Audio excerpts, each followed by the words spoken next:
Hello and welcome to another episode of the Underhive Lorekeepers podcast. The podcast you play in the car when you want your family to just shut up.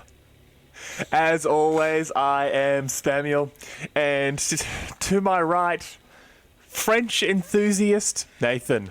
How are you, friend? I'm really, really well. There was a part of that intro that's, I don't know, it has resonated with me partly there. It's the French enthusiast or the family being quiet. I don't know which one. I don't know why I said French enthusiast. Look, I don't mind a good Frenchman. French lady, French person, French Food? fry. French fry. What is French food? It's like Yummy. croissants and snails is basically everything. What are you doing? Did you just pronounce it publicly for the world to hear you pronounce it as croissant? Croissant, yes. No, you can't do that. Isn't it? It's spelled like. Oh, sorry. I'll say it phonetically. Croissant. Sorry. No, you can't do it like that either. It's croissant. It's Valois and croissant. I will not be corrected by the likes of you, Delacroix. I'm not correcting you. The nation The of episode France. has taken a turn very It's already- quickly.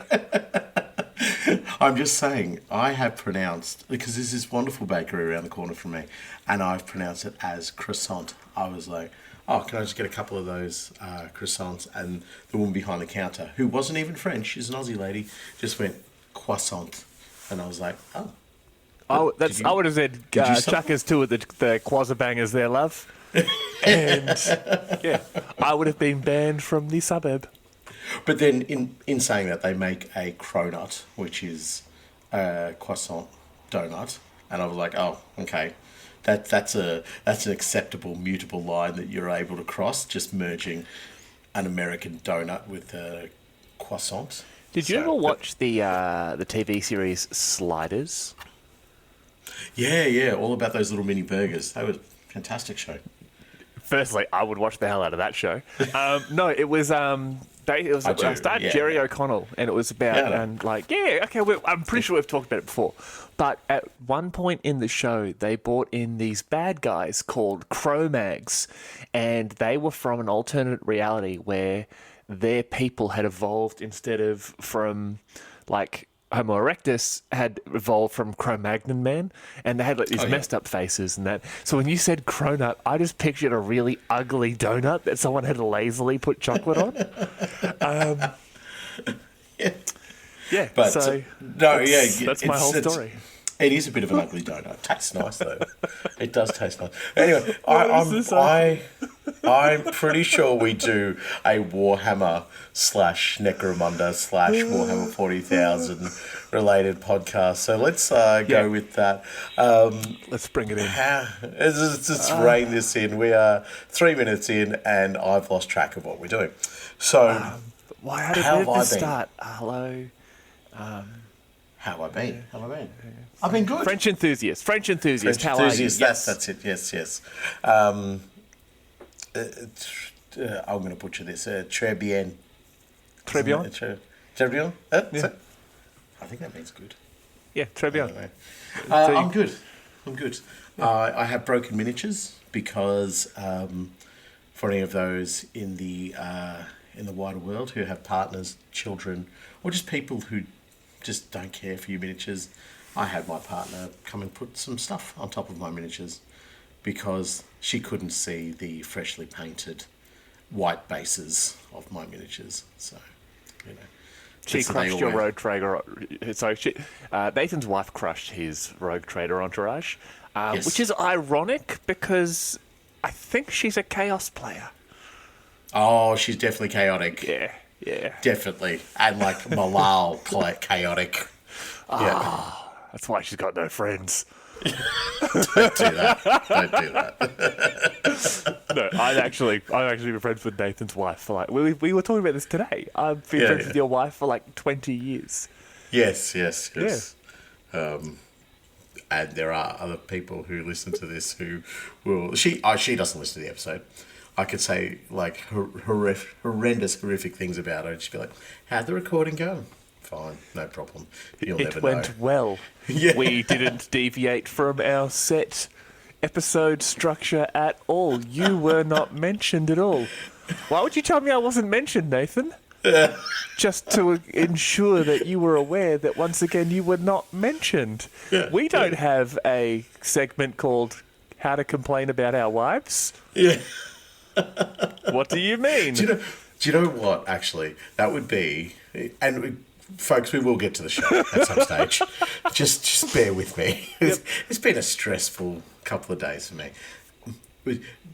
I guess a lot of people know the origin of the show is that you and I driving home from work talking about Necromunda and just let's talk about this. Another part of us driving from home from work or, driving to locations, we'd have a little whinge about what our wives are doing. So it would be a natural progression. It would just be a bolt-on of exactly the conversations we would be having driving around. So, all right, you know what? Done. Let's do it. Hello and welcome to another episode of Wife Complain, starring Sam and Nathan. Today's episode: How do I fold a fitted sheet? Why do you keep yelling at me? Actually, I've got the perfect name for the show: Partner Peeves. Partner Peeves with Nathan Spam. Yeah. Partner Peeves, right in. Tell us your partner peeves, and we will be on your side. No matter how wrong you are, we will back you. Done. Because they are wrong. Anyone, send us an email, underhivelorekeepers@gmail.com. Tell us what you want to complain about your partner. We will say it on an episode, and if you really want, we will record it and then email it back to your partner as an anonymous complaint. Yes, 100%. Done. We are the voice that you cannot be. Perfect. Done. Fantastic. Done. Now, how am I doing hobby-wise? How you doing hobby-wise? Hobby-wise, other than my poor soldiers needing repair work now, I'm actually in a really good spot. I've finally, from our last hobby diary, about getting things organised and cleaned up. Everything is in a beautiful place. I've been working on a handful of miniatures, and I'm definitely at a place of progress, not perfection. So just ticking, just the next box. So things are going really, really nicely. I've got 20 Cassican that I have to put together by the end of November, and a couple of Tauroxes.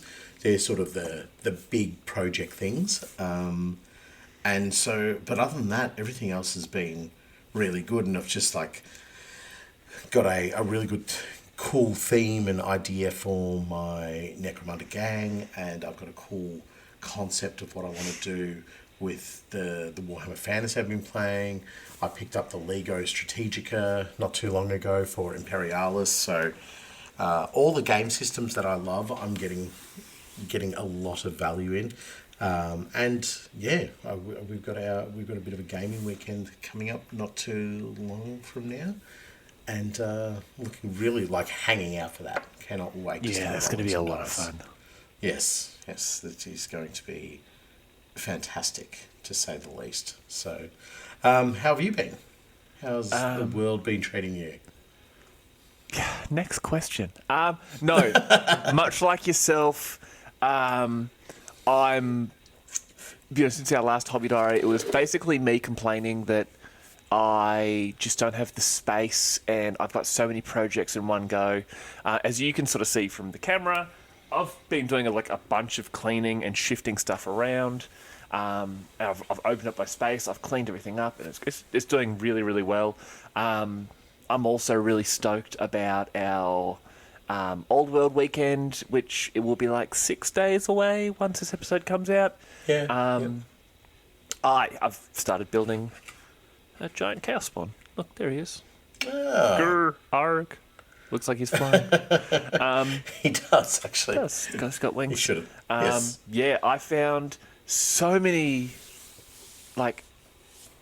just clipped sprues of warriors of... I found more warriors of chaos. Warriors of chaos. More marauders. I have so many marauders. But yeah, that's cool. I've just got all this hobby, and I'm sort of lining it all up. I've started digging through my Horus Heresy army boxes. I have I sort of did a quick calculation from the last edition of Horus Heresy, because I still haven't gotten the rulebook from the new version. I've got 5,500 points of Iron Warriors. Oh wow! Yeah, that's incredibly boring. And I've started busting out a bunch of stuff. I want to start doing more work on the Necromunda 26. I really want to get that project going again. I've started sort of collating a bunch of the terrain stuff I'd been gathering for my Necromunda board, for your Necromunda board, for a bunch of Necromunda boards. And once everything here is properly clean, I'm really looking forward to just diving headfirst back into some projects. But, that's me. That's what I want to discuss for there. I actually have a very important Spamuel correction to bring up. Oh, righto. Yeah. And it is extra important because it's not about something that you've said or technically that I've said. It's actually something that Spamuel wants to correct that a listener has said. Oh, how the turntables. Yep. I think it was our last main episode. I talked about how I had the best hair in basically podcasting. And I want to give a shout out to something that was said to us by a listener and friend of the show, Ed, who is the unofficial host of the Necro Macho podcast, alongside Richard and Roy. And he's an awesome dude, and he actually challenged, he sort of said something along the lines of, and I'm paraphrasing, "Hey, dummy, I really question your statement about having the best hair in the sort of hobby podcasting space. I disagree. He thinks he has a sort of a horse in this fight." And so firstly, Ed, mate, you're gorgeous. No one's going to disagree with that, but stay there. Stay in your lane, all right? Oh, my God. Brother, you are at best equal third with our boy Rowdy Roddy Roscoe from Gilders Ford Radio, who, between you and me, has a fantastic head of hair. And I would judge them happily as equal third. But as the best head of hair in the hobby podcasting space, mate, you have been Spamuel corrected. All right? I am first. You are third. Thank you, and good night. That's the correction. This yeah. Also, come at me, nerd. I love you, bro. This correction is not approved by the entirety of the show. This is, yet again, Samuel using the podcast as a soapbox for yourself. I do believe that you decided to have a podcast purely so that you could have a forum. It's basic. It is a place. Statements. It is a way for me to bully people on the internet, but in like a funny and acceptable way. Yeah, funny. Haven't quite heard that yet. Acceptable, most certainly not. But anyway, we won't take the crown from you. I just want to know who is number 2. You. Yes, you, that's because right. of the excellence of my hair and the horrible state of your hair, if we combine them, you become second. My hair's not horrible. But it's horrible in comparison to mine. No, it's retracted. It's retracted. That's why you got the beard. Yeah, it grew out onto my face. Actually, no, I take that back. Matt from Sump City Radio has an excellent beard, so he would actually be second. No. Yeah. I'm equal first. I like it. Yeah. All right. Well, so, episode time. So before we jump into that, if you do enjoy the show and my rants against random targets, and you are interested in supporting the podcast, please shoot over to patreon.com/the Underhive Lorekeepers podcast. We are 100% funded by the goodwill of our audience, though we do this for the love of our hobby and my hair.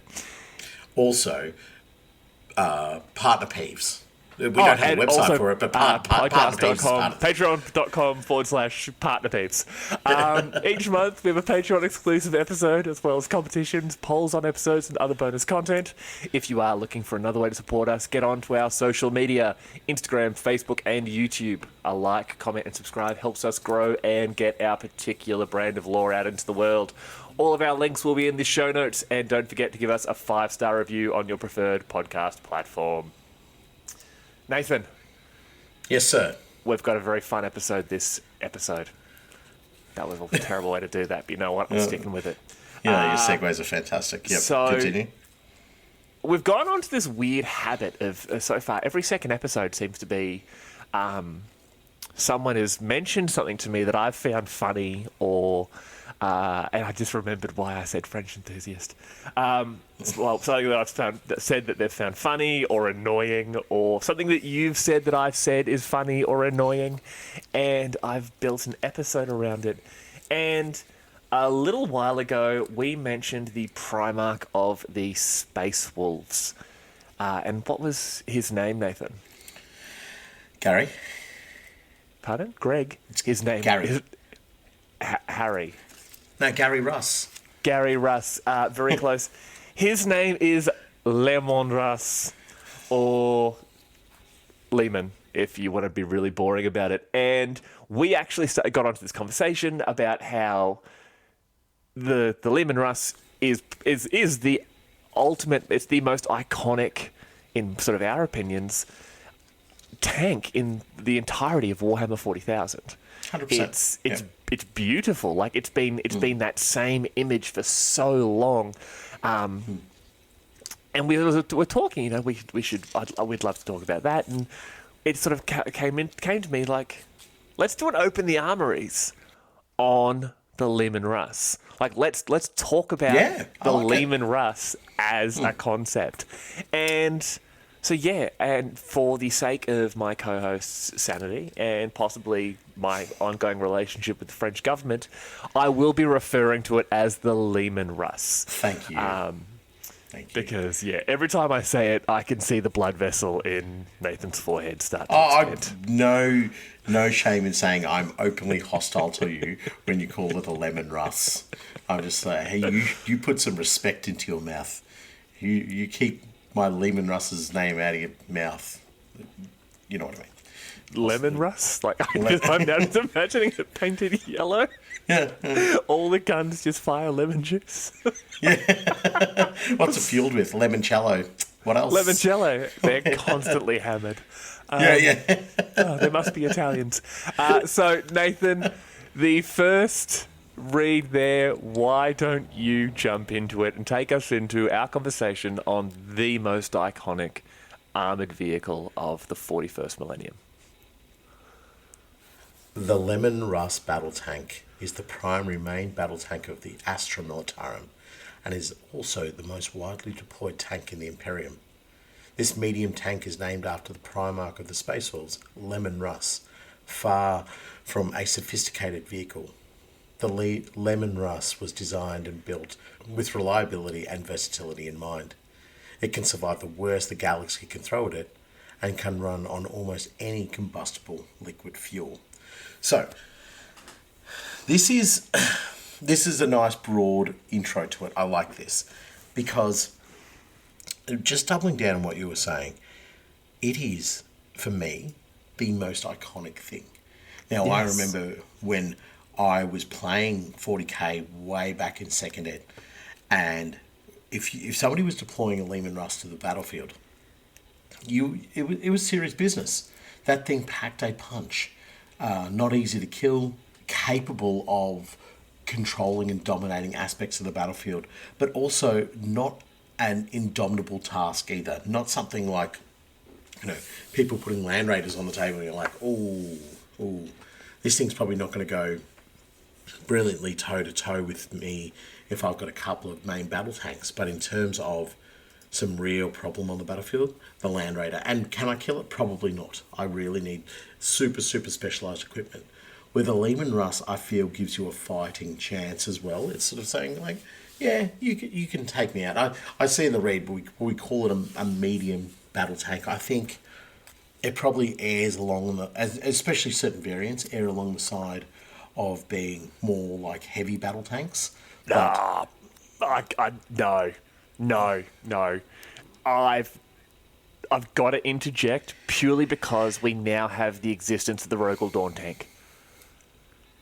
You are taking the words almost out of my mouth. Okay. What I was going to say sorry. is the variants make it a heavy battle tank, but when you have a look at the fact that we're able to now deploy Bane Blades and other forms of, like, super heavies, we're able to deploy Malkadors and all these other things that came about since the original Leman Russ, which I have. Okay. I just feel rude for interrupting you. Yeah, no, it's not great. You're going to be included in the partner peeves. I'll be complaining about you. So, from that point, when the Demolisher was first introduced, and which I'm looking at the original Demolisher box sitting actually on my hobby desk. I'm amazed that I still have one. When the Demolisher was first introduced, that was such a hard-hitting, powerful thing to be brought into the game. We're starting to look at vehicles that are starting to make transitions away from the epic scale battlefields, and it took a while before the Space Marine Vindicator turned up. So this tank for me, and I've said this before on the show, this tank exemplifies the 41st millennium, Warhammer 40,000. Yeah, it's ungainly looking. It doesn't look like it should function that well, but the concept is bolt on as many guns as I can to this thing, give it lots of heavy front armor, and just let it start shooting. And we don't deploy them in 1s and 2s and 3s. We deploy them in 10s and 20s and 30s, Yes. Massive companies rolling through. And I always thought to myself, and I don't like this concept because I think the Guard are a lot more. There's more to the Guard than just tanks. And if you were to just deploy tanks, then you steal away the soul of whichever regiment is deploying them. Say something like the Mordians. You could deploy an entire company of Mordian armoured, like an armoured company, beautifully. But you wouldn't see the Mordian traits there. You would see elements here and there and whatever the case might be. So I'm not like all for armoured companies, because I think the infantry needs to be there to show the character and the soul of the regiment from where they're coming, the planet that they're coming from. But the infantry will fail.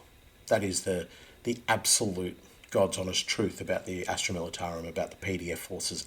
Infantry will fail, especially in the light of a concerted Chaos Space Marine attack.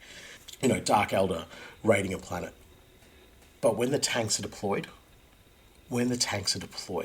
that is when it doesn't matter if the infantry is failing. Leman Russ is the silhouette, that bulky, ungainly silhouette rising up over the horizon, and then the whole horizon just lighting up in a light show. And it's not laser fire coming down. You've got las cannons coming, yes, definitely, but most of their weapon is ballistic weapons. Yes. You know what I mean? It is shells getting rained down upon the enemy. They're the absolute terror and the absolute dominance that a company of Leman Russ battle tanks can bring to the battlefield is crazy. So that, to me, that mindset of what they are, and that's the thing about it as well. When we play 40k, if I've deployed 3 Leman Russ battle tanks, that's a lot for a game of 40k. But then let's move into the lore. 3 Leman Russ battle tanks, that's probably the remnants of what just fought. The reality is, it should have been, 10 or 20 tanks rolling on. There's stories of, multiple companies of Russes taking on a Titan, knowing that, yes, the Titan's going to cook us, but we are going to batter this thing in preparation for the Shadow Sword that's going to roll up. Or, the super heavies, whatever super heavy's going to turn up and really make it a nightmare for it. Or in preparation for our Titan to take advantage of the fact that this thing has no void shields. And they take the casualties the same way the Guard do. They take the punishment the same way the Guard do. Yet, they are able to deliver on the promises that the Guard make, which is, we will stomp them out. Our big guns will never tire. We will crush whatever we shoot at. Pretty sure that was a Huron Blackheart quote. Wow, I thought our opening was long. So, though the Leman Russ is slow, its frontal armour is strong enough to withstand the multitude of weaponry wielded by the enemies of the Emperor of Mankind. Its side and rear armour remains thinner to reduce the strain on the tank's engines. This characteristic does make the Leman Russ vulnerable to assault from these angles, requiring infantry support, other tanks, or very careful operation to protect the vehicle. The Leman Russ can be only performed to its optimum capabilities when all of these elements are combined during an Imperial armoured advance. I think the front armour of a Leman Russ is like 150 millimeters thick. I believe so. Yeah, so it's 6 inches thick.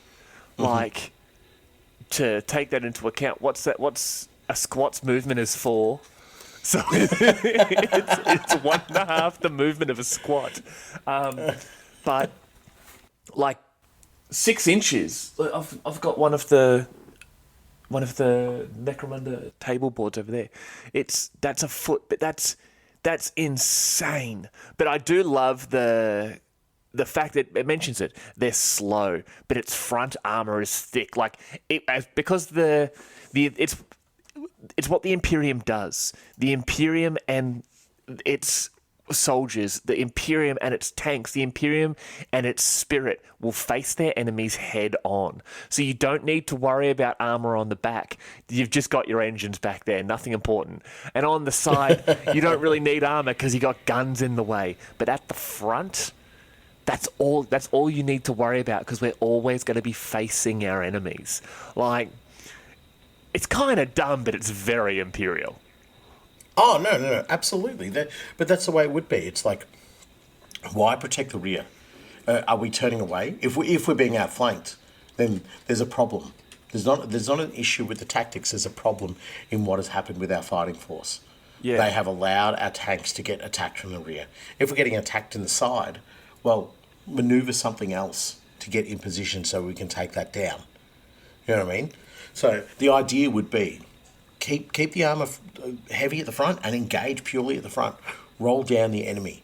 Like, yes, we will have flanks, but so be it. We'll take casualties in our flanks. That's all we need to be concerned about. So we will engage the enemy at the front. We will destroy them at the front.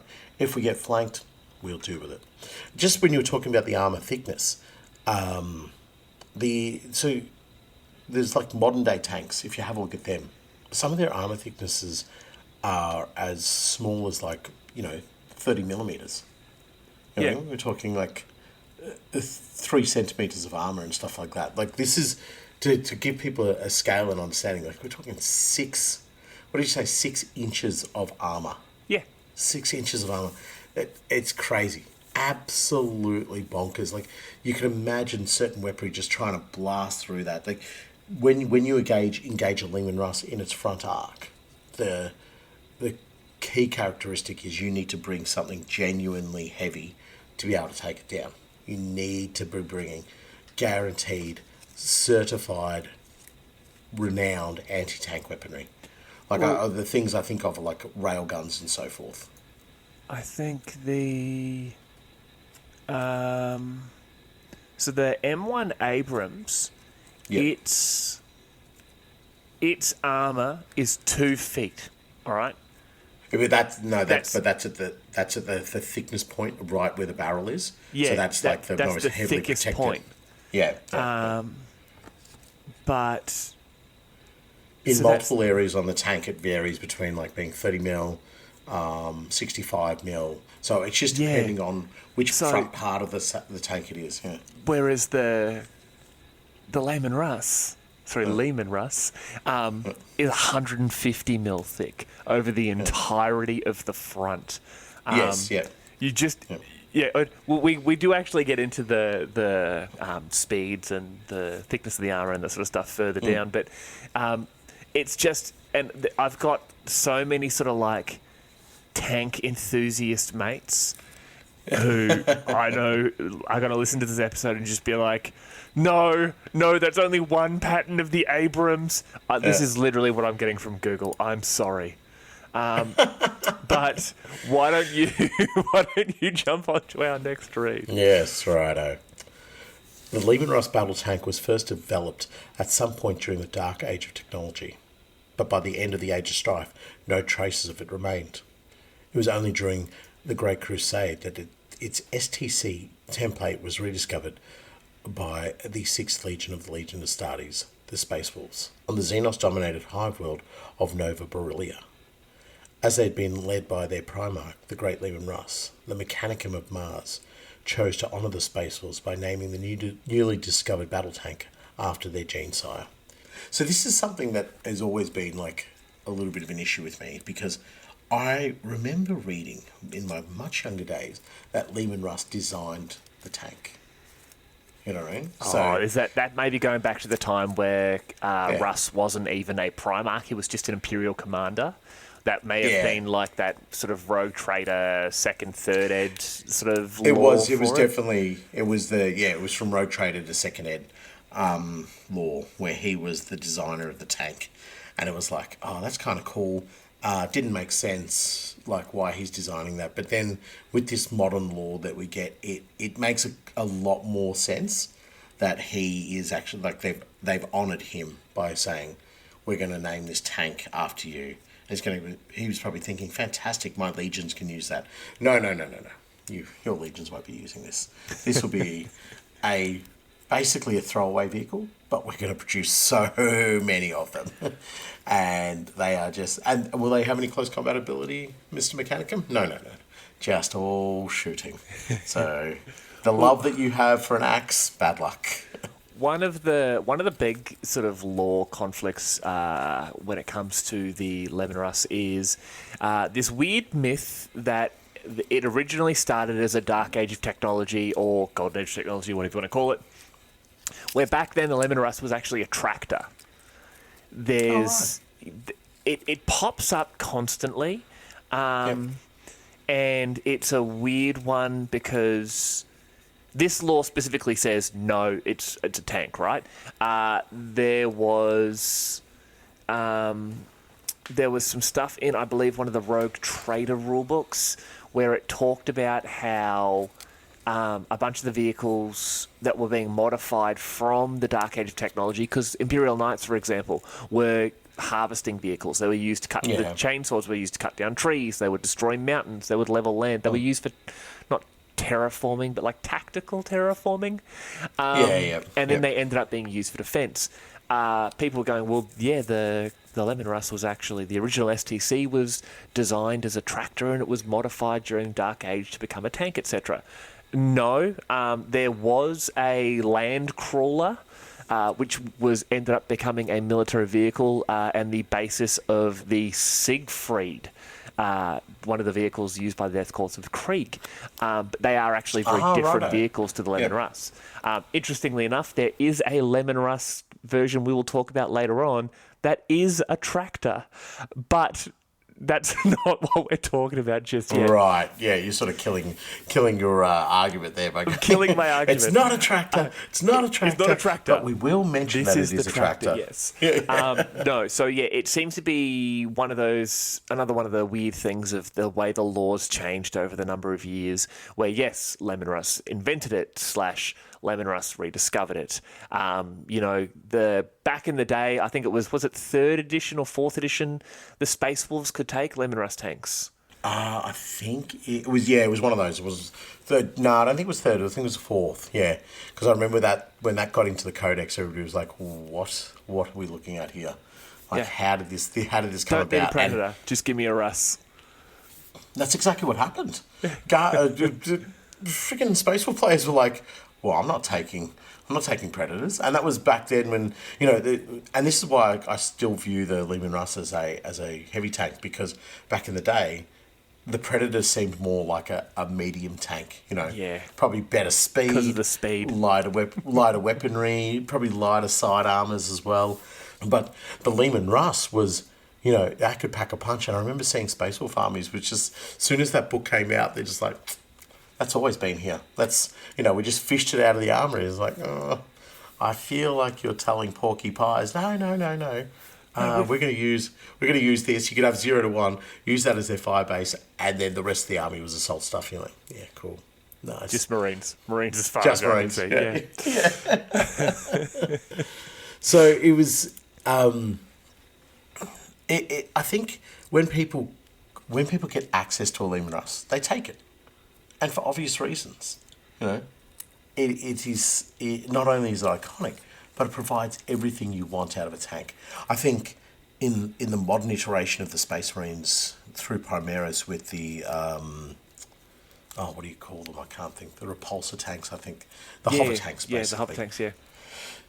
Those are completely different kettles of fish, and they certainly go toe-to-toe with the Leman Russ. But I think up until that point, the Predator was the only thing, and their Predator Annihilator with the multiple las cannons was the only thing that you could sit there and go, oh, okay, that's probably going to give the Leman Russ a run for its money. But if a Predator rocked up with an autocannon and a couple of Leman Russ sponsons, you could be in a lot of trouble here, bud, because in a straight fight, you are going to lose.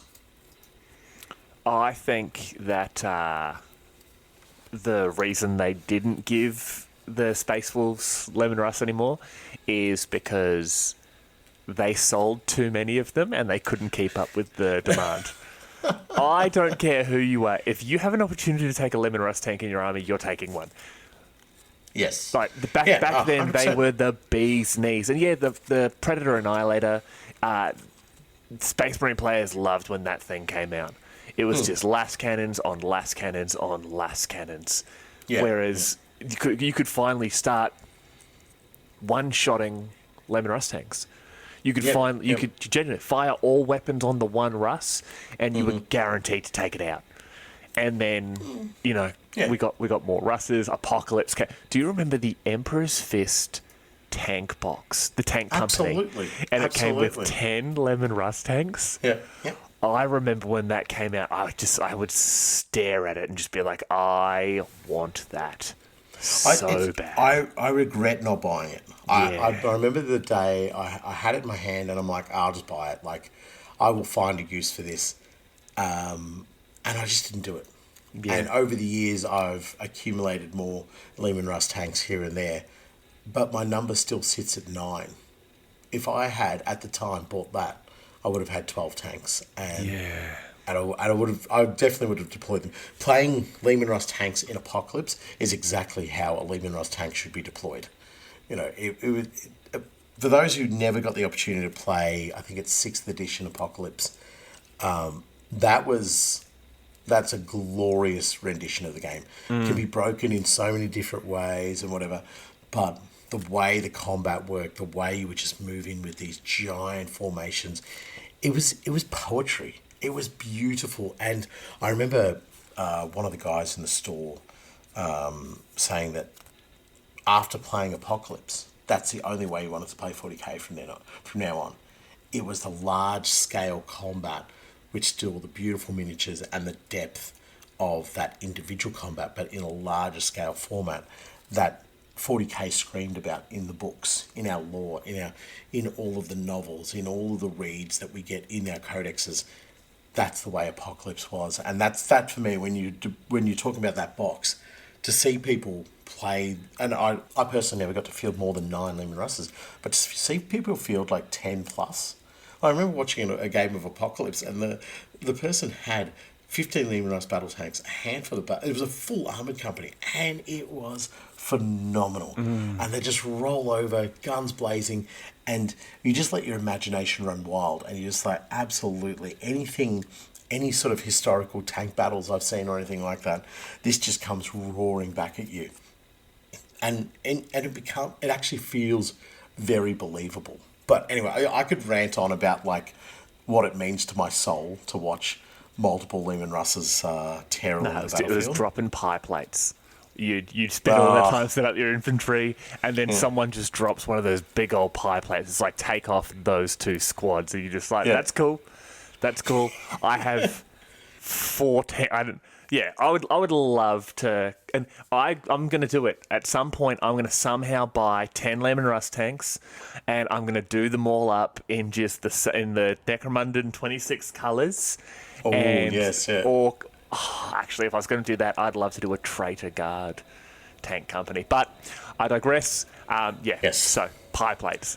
Now, the Leman Russ seemed to be a crude, slow, and poorly designed tank, but it is an excellent benchmark for the abilities and advanced nature of Imperial technology and propaganda.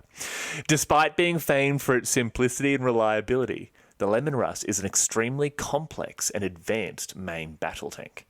Now, the tank's frontal armour is 150 millimetres thick, or approximately 6 inches, meaning it can withstand all but the most dedicated anti-tank weaponry.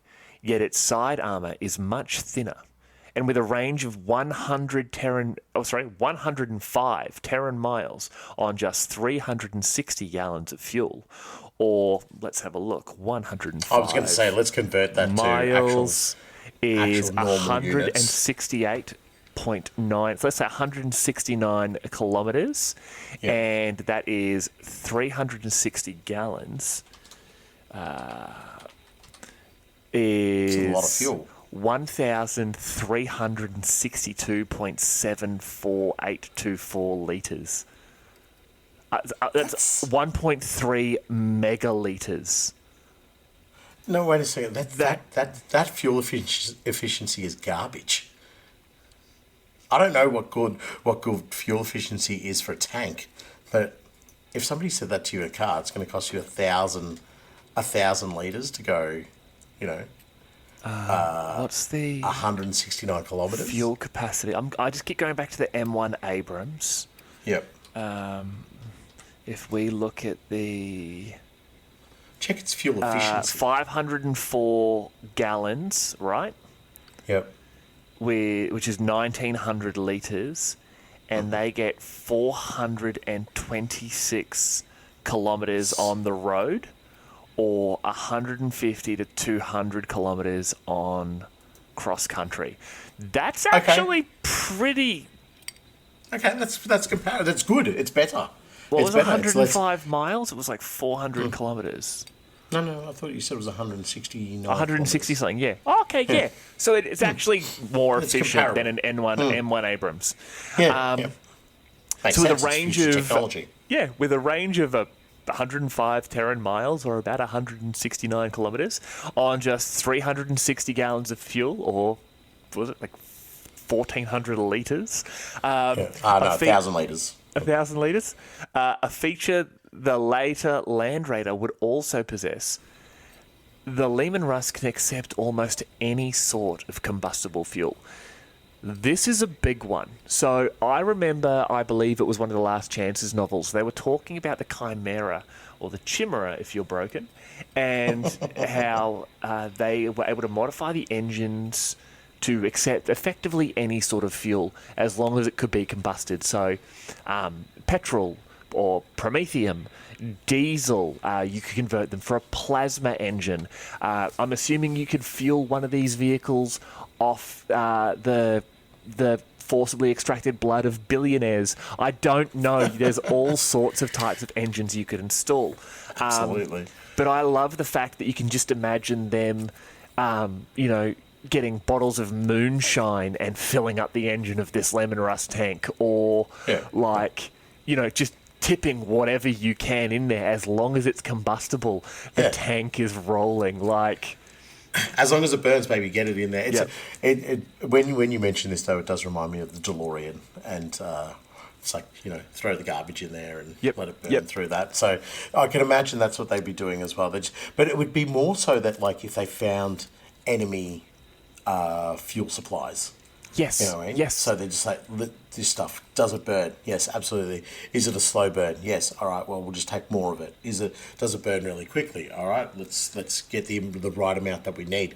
So that, and as you say, the Land Raider also has that feature. So given the nature of all the different planets and areas that they fight on, this could very well be the one of the most important factors of this tank. Very much like you can take a las gun charge that in a campfire. Imagine if you were fighting on a newly possessed demon world or something like that, and you notice the demon blood has sort of, corn demon blood is burning on the surface. Okay, listen, you are diving. I was talking about, stealing the blood of billionaires, and now you're just like, let's talk about corn demons. I totally get where you're going with this, and I agree. I can imagine like they've just kicked orcs off a world where they've got crude promethium refineries, or they are. They're able to mix and match any sort of combustible fuel. Get the tech priest, make him say a prayer, fill the goddamn engine, let's go. This engine is the reason the Imperium still exists. Not the tank. The tank's a part of it, but the engine is the key material here. It doesn't matter what you put in it. This thing is ready to rock and roll for the Imperium. This piece of technology 100%. That Leman Russ was able to salvage became so efficient as the medium tank of the Imperium from all the way back in the Heresy. The Solar Auxilia were rocking around in Leman Russ tanks. But it was I truly believe it's the engine. The engine is the most important piece of technology here because you can build a tank around it. It just happens to be that the best tank to build around this engine is the Russ. Absolutely, totally agree. And there's, even in modern history of our world, a lot of tanks, once they're immobile, are just abandoned. Because they lose their strategic value. There's a concept of, we could sit here in a pillbox and just shoot from here.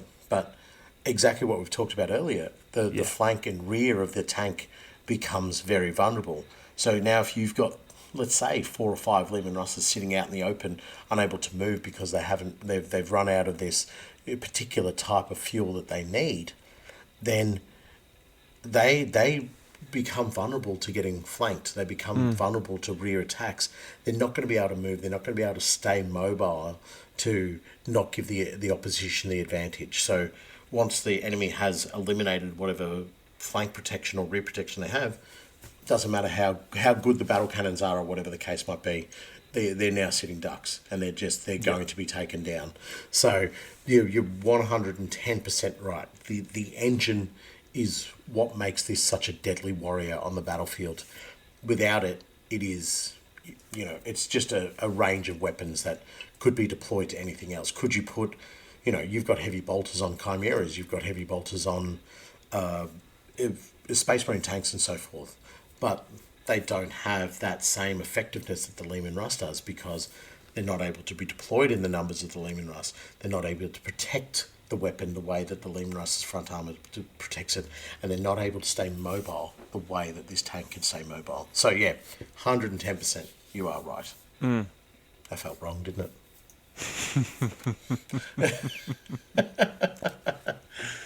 it?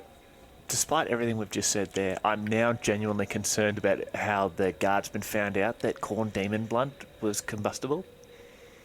Yeah, they set it on fire. Set a demon on fire, kept burning. I'm like, that is fuel.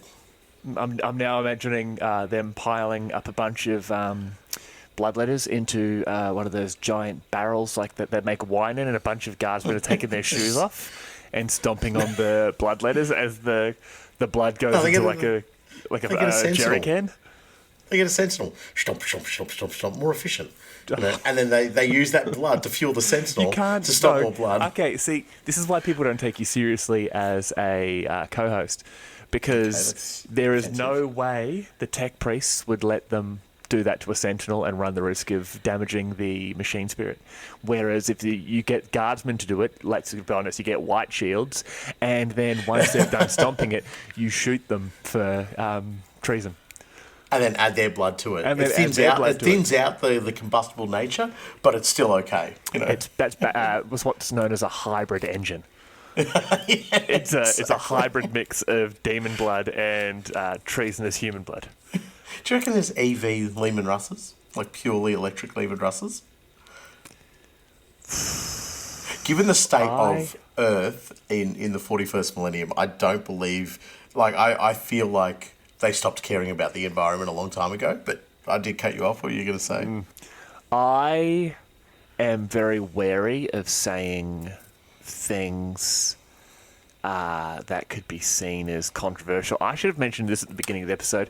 Nathan, we've done like 50-something episodes. I've said some, let's be honest, I've said some controversial things. The most controversial thing I've ever said, apparently, is me talking about how I love my Crocs. And I'm wearing them right now. I've said horrific things about the Americans, the French, the Swedish, the Welsh. Oh my God, the Welsh. The Scottish, the Welsh again. Last episode, I defended slavery. All right, and there was a caveat to that. There was a caveat to that, but people were just like, "Hey, man, I understand where you're coming from. Fair point." But the Crocs, I had people genuinely get angry at us, be like, "You can't defend Crocs. Crocs aren't shoes. Crocs are a crime." Like, I'm so sorry, but they're I'm not willing to turn around and say there are EV Leman Russ tanks. Chimeras, yes. But it will be... And I will defend my Crocs. And I will defend many of the things I've said in our episodes. Not slavery. I made that clear. Do you know what? But I will not say... That makes you very much like Steve Irwin. I'm waiting. Because you defend your Crocs. Oh, okay. I like that.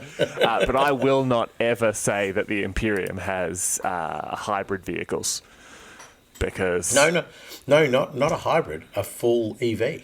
Absolutely not. Absolutely not. Only I reckon the Tau do. The Tau definitely do. Not the Imperium. Like, you can't... There's no cruelty in an EV. Like an electric vehicle. You cannot have a vehicle in the Imperium without basically it oppressing someone. Hey, I love it. I actually really love it. Because in my mind, it's like the opposite of whatever the AI robot testing is to determine like whether or not it's going to hurt humans. It's like, I think it's a Turing test or something like that. For artificial intelligence. Artificial intelligence, yeah. But in the Imperium, it's the opposite. They do the test. It's like, nobody was hurt. This machine, this bit of equipment, this is a failure. This has ended right now. Yeah. It's the Malkadorian test. They test it. So we've got this new technology, and it promises to increase energy production and efficiency. We can basically control power and fuel this entire planet with just this eeny-weeny little plasma engine. Okay, and how does it start? We press this button, and it literally never turns off.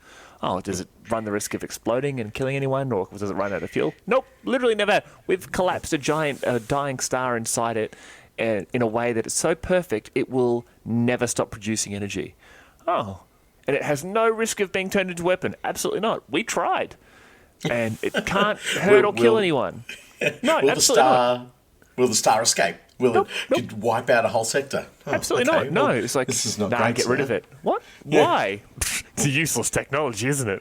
Yeah. Like, no one got hurt, mate.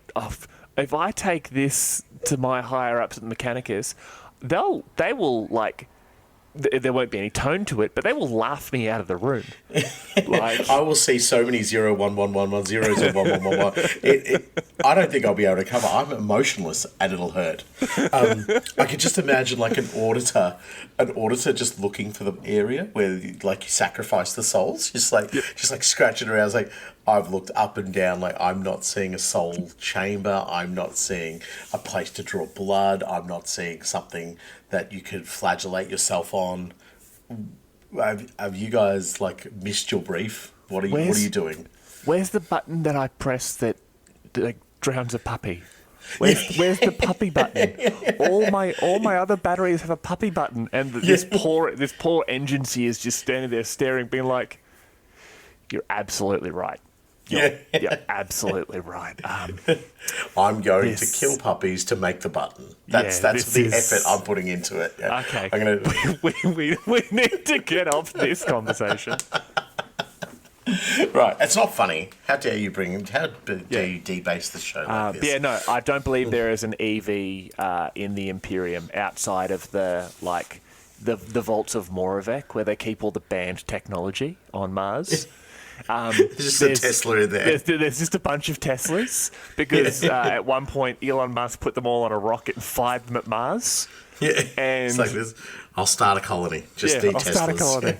That's it. Elon Musk somehow survived and got to Mars, and they've just locked him in the Vault of Moravec. He's Belisarius call. He's oh my god. Gang idea. Oh wow! And the Tesla icon would be your gang symbol. That would be so cool. No. You'd have to have guys with flame. Remember when Elon Musk made the flamers and made them? Yeah, from the Boring Company. Yeah, that's right. Which was confusing. Everybody thought that was about drilling. But, right, so I will move into we were derailing beautifully in this episode, guys. For those who love a derail, I'm sure you're loving this episode. So what are we reading? The next bit on our Leman Russ. Though its top speed may be a mere 29 kilometres an hour, I'll allow you to convert that whilst I continue reading. This is mostly because of extremely heavy governing of the tank's engine, as a properly tuned Leman Russ can reach speeds in excess of 70 k's an hour. The Leman Russ is also noted for its ability to turn on a dime, and its ability to reverse direction in only seconds remains a signature move for the vehicle.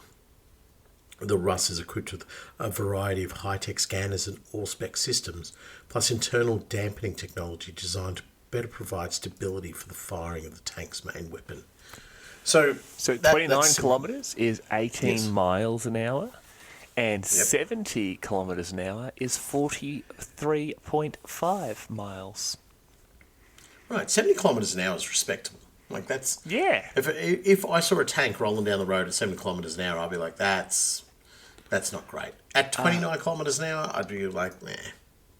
The M1 Abrams, for example, we are looking at maximum speed of 72 kilometres an hour, so about 45. Yep. And off-road looking at about 40 miles an hour. Right, so certainly quicker than a Russ, but not as iconic and has no elements on the tank that require a human sacrifice. Yeah. So, it doesn't meet the Malkadorian test. No, it doesn't. But for all the simplicity we talk about with this vehicle, it does say that it's equipped with high-tech scanners and all spec systems. So this thing is also, it's not just like, use the iron sights and shoot down them. It has the technology inside to actually take down a target properly. It has, the inertia dampening technology, so to stabilize the gun, so you can punch off your rounds with very limited impact, I guess, upon the accuracy. And then what I really loved to that part of the read, and its ability to reverse direction in only seconds. That's so important. So you could imagine a company of Leman Russes pressing forward, laying down an incredible amount of suppressive and, targeted fire, taking out enemy vehicles and so forth, and then realizing that if they don't retreat back into cover, they're going to be vulnerable to an enemy, anti-tank counterattack. So they just flick the switch, boom, out of there. But it goes back to what we said before. Their front is always facing the enemy. Yeah. They could be advancing. All right, stop. Everyone, 1, 2, 3, fire, and immediately start moving back, and that line retreats with you. It doesn't retreat; it tactically withdraws. And as it's moving backwards, you're able to then lure your enemy out of those trenches, out of the holes you've just blown. They charge your lines. You're able to then fire again. That's where your last men climb up and over, or they're hitting them from the flanks. And then once again, your tanks move forward again. Yeah. And they're able to continue that maneuver on and on. But what it says there, it's equipped with the scanners, the OSPEC systems, internal damping technology. And I always talk about Gaunt's Ghosts.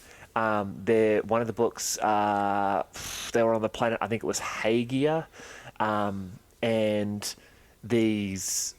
they were basically making this pilgrimage to get to this shrine and collect these relics and then retreat. And they were attacked by a section of the Blood Pact. And I think they were in, I want to say, Steg 4 tanks, which was a type of light tank. I want to say they might have been made on Urdesh. This is going back to when I first read this book, or when I last read this book, 18 months ago, 2 years ago. Yep.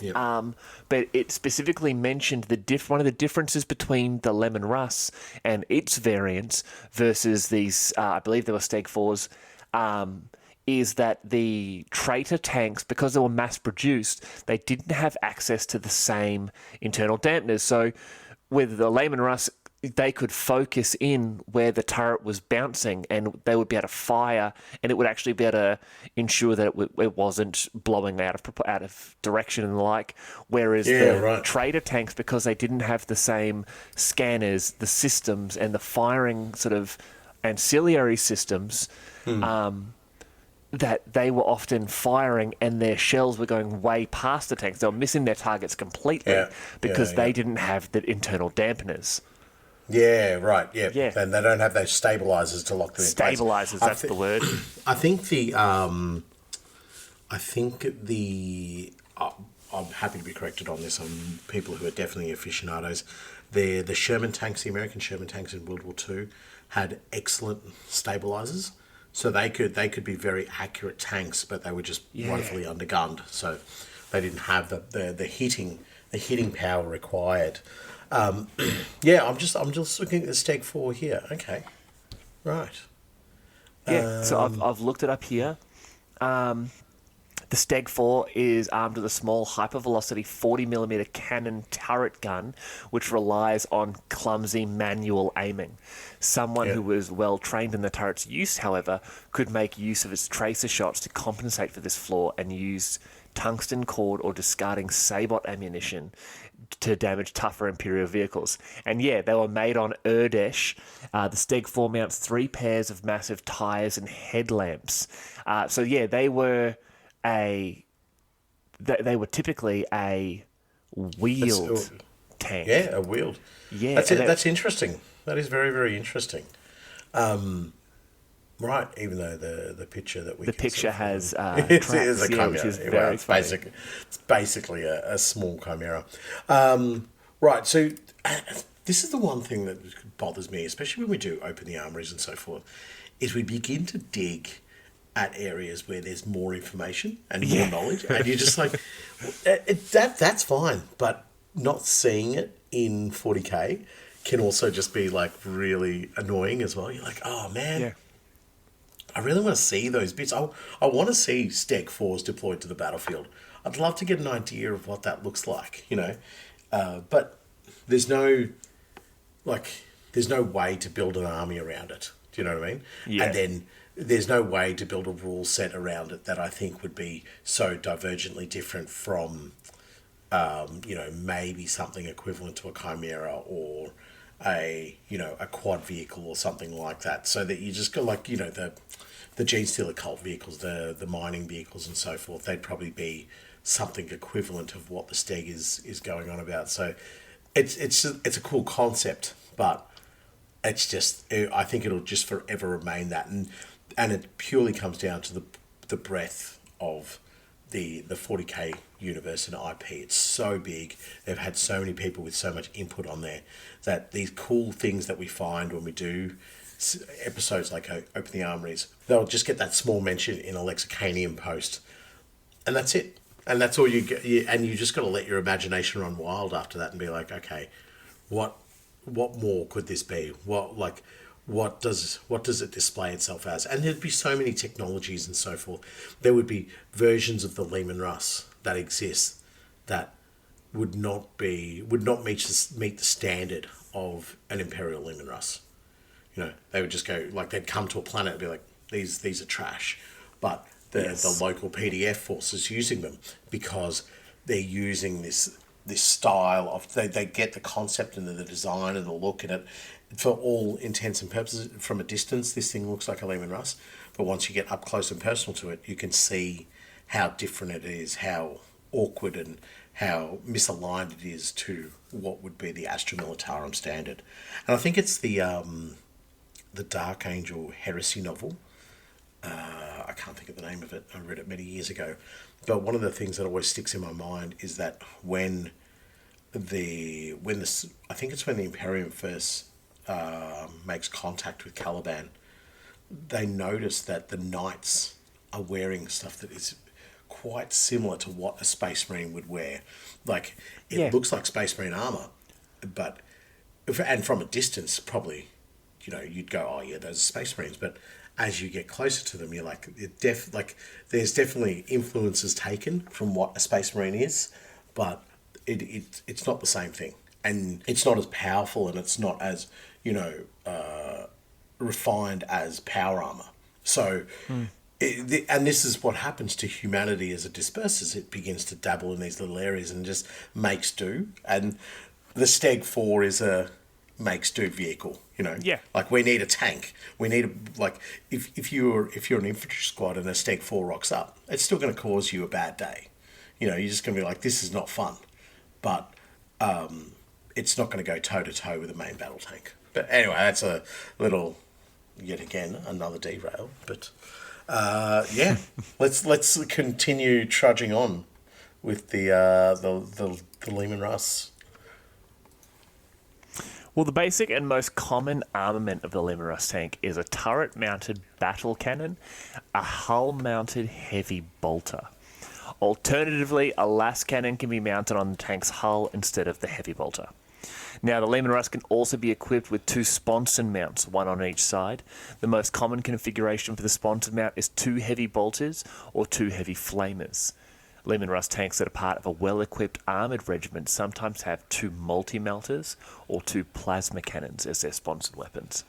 The tank can also be equipped with camouflage netting, extra armour plating, a hunter-killer missile, improved communications equipment, a minesweeper, a pintle-mounted heavy stubber or storm bolter, a searchlight, track guards, rough terrain modifications, a dozer blade, smoke launchers, coffee machine, maybe like fancy flames up the sides to make it look cool, a spoiler on the back of it, those rims on the tracks that spin, so even when you stop, they start spinning, like John Cena's title belt. You could... Banners. They could be equipped with banners. They could get so many banners on there. Like a really fancy chandelier hanging off the gun. Yeah. I know there's room actually for like an officer's mess on the back of some Leman Russes. Well, it's like have you ever seen the movie Tank Girl? I have, yes. Yeah, where they put the deck chairs and the umbrella. That'd be a great. I now have to do a tank company where every single a full Emperor's Fist tank box where every single one is just a different house. Like the Escher would have the deck chairs and the big umbrella.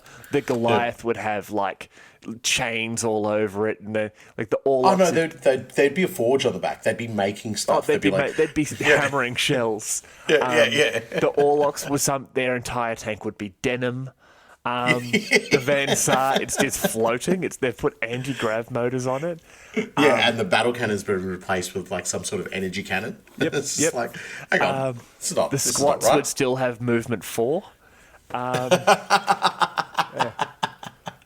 The corpse grinders, there's just a big blender on the back that they're feeding bloodletters into. Yeah. This is great. It's fantastic. And they've replaced the main battle cannon with something that fires chain blades. It's just we don't fight against armor. We just fight against people and just fire chain blades at them. No one told us that there were actual rules to driving this tank. We just wanted more chainswords. So that is basically the description of the standard Leman Russ battle tank. Interestingly enough, a great sort of source I found talks about the original design of the Leman Russ and sort of how it equates to sort of modern tanks, really. So the Leman Russ battle tank is based on a blend of World War I and interwar period tank designs, with its blocky, heavy-duty appearance and side sponsons being particularly inspired by early British tanks, while its overall aesthetic also draws from the interwar designs and the later, more robust French Char B1. You'll find that's pronounced Charet. It's not. Oh, good. So, yeah, interesting. The sort of the basic, the turret-mounted battle cannon with the heavy bolter on the front, and then the side sponsons of other heavy bolters, to me has always been the default option for a Leman Russ. See, and that's where I vary, because when I first started to collect my guard, you didn't have a heavy bolter option for the front of the tank. It was always the las cannon. So really, yeah. You never had that. It was heavy bolters on the side, and a Leman a las cannon in the middle. And I've indicated all that by going, well, of course it's going to have a las cannon, because it needs a weapon it can fire after it runs out of ammo. So something that they can recharge. So the las cannon will still allow it to continue fighting in some way, shape, or form. Really? Yeah. But that's, as I said, that's when I first started playing the game. That's the way all Leman Russes were. There was no heavy bolter in the front. Yeah, see, to me it's always been, you've got the main battle cannon to fight against vehicles, and the heavy bolters were to take out sort of the infantry and light vehicles if they got too close. Absolutely. And then the default option for me was always a hunter killer missile. It was always, I hate to say it was always a heavy stubber instead of the storm bolter on the cupola for the commander. And see, that's the difference again. When I first started collecting them, the storm bolter was all you got. You didn't get a heavy stubber back then. So to see heavy bolters on them, I was like, that makes sense. And I still remember having the thoughts of like, but a bolter's a Space Marine weapon. Like, the guard should have their own sort of, storm bolter equivalent or rapid firing anti-personnel weapon. And it's just it's weird. It depends on when you get into the hobby how that impacts. Strange, yeah. Yeah, it really impacts what you think is standard and what you think is nostalgic for you. You go, oh no. For me, a Leman Russ, a base with a base turret, a las cannon in the hull, and a couple of heavy bolters on the side, mate. That's absolutely tickety-boo the way all Leman Russes should be run. And for me, that's the standard armament. That's the way to go. But and it's not the case these days, thankfully so, as well. Whereas, you have an absurd amount of heavy bolters available to the tanks. You can put, I think even back in the day, I'm not too sure, I don't think you even had the option to put heavy flamers on the side, as in, it came in the kit. It was only the Demolisher, because I remember you got the metal heavy flamers that you could put on the sponsons. No, it had metal multi-melters on the side. Yes, it did. Yeah. Yes, it did. That tank, I bought a Demolisher as the second Leman Russ tank I ever bought, and I used it for so many years. I knew that thing inside out and back to front, and I regret selling it. I sold it many moons ago now, and I just wish I'd never got rid of it. But I remember you used to be able to. There was a heavy flamer you used to be able to put where the las cannon / heavy bolter used to go as well. That was the other option. Yeah. But they've changed it all, and I think everything can take everything now. All the different sort of. Oh yeah, I'm not 100%. My tanks are they've been locked in for decades with either heavy bolters or las cannons, so they are what they are now. All my stuff's already locked in from eons ago, but it still doesn't change the fact that when I do, and there's even a particular paint scheme. It's sort of this tan and like olivey type green tank, and it's got a little banner on the back, and it's got I'll see if I can show you the image and see if you can remember this one. Yeah. Yep. That to me is the Leman Russ tank. That was it. And it's that classic sort of green and tan camo, but then with the big flare colours on the turret with the big the spiked dozer blade. Yeah. Wonderful looking piece. And as I said, all of that was, it was what it was. And I think once we got to 3rd edition of the game is where we started to see a lot more variation in what you could put onto the side sponsons onto the front and so forth. And it was really cool seeing people convert up the tanks and take them down these different pathways. But again, going back to, the ad hoc nature of what it would be like across the Imperium, you could see Leman Russes equipped with all manner of things. You could see, heavy stubbers or dual heavy stubbers mounted into the side sponsons, which would be really, really cool. You could see variations on the battle cannon being put in place there, or as we will talk about later on, variations of the Leman Russ. It's one of the reasons why it ended up getting, I think we have the Executioner version with the... Is it the Executioner? I think it's with the autocannons in the hull. It's a replacement because they didn't have them.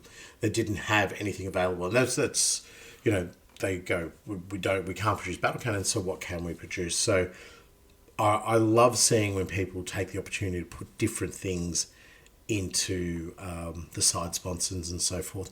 And Forge World had a big part to play with that as well, especially with the Malkador, where the Malkador was able to, I think it had some heavy stubbers in the side and so forth. And it began to just open people's minds up to go, oh, cool. What else can we put on this? Do you know what I mean? The viability of putting, twin-linked or quad heavy bolters into a Leman Russ turret. That's freaking cool. Why don't we do that? And when you saw that on Space Marine planes and so forth, you're like, oh, all these variations. Just, I don't know, that type of stuff I find really compelling with these, because I look at the Leman Russ and the Chimera as they're blank canvases. The Mechanicum wouldn't approve, but if it was the choice of roll out the tank with some guns on it or don't roll it out at all, obviously you're going to go with the first choice, which is let's get something on it and roll it out onto the battlefield and see if we can actually start winning our fights that we've been fighting. Well, I mean, the Mechanicum's not going to say no, but the Mechanicum's going to look at it and just be like, strap it on. Absolutely. No. Pray to the Omnissiah, cover it in oil, strap it on. Get away from that toaster, sir. Yeah. Jesus. So that is basically the description of everything up covering the basic Leman Russ. We've had some fun. We've talked about miles and kilometers and, battle cannons, and that's cool. And from here, this is the point where we really start on where they've taken this is just like our last gun episode. We've talked about the basic form of it, what you need to make a last gun, what you need to make a Leman Russ in this sort of instance. And this is where the variation starts to occur.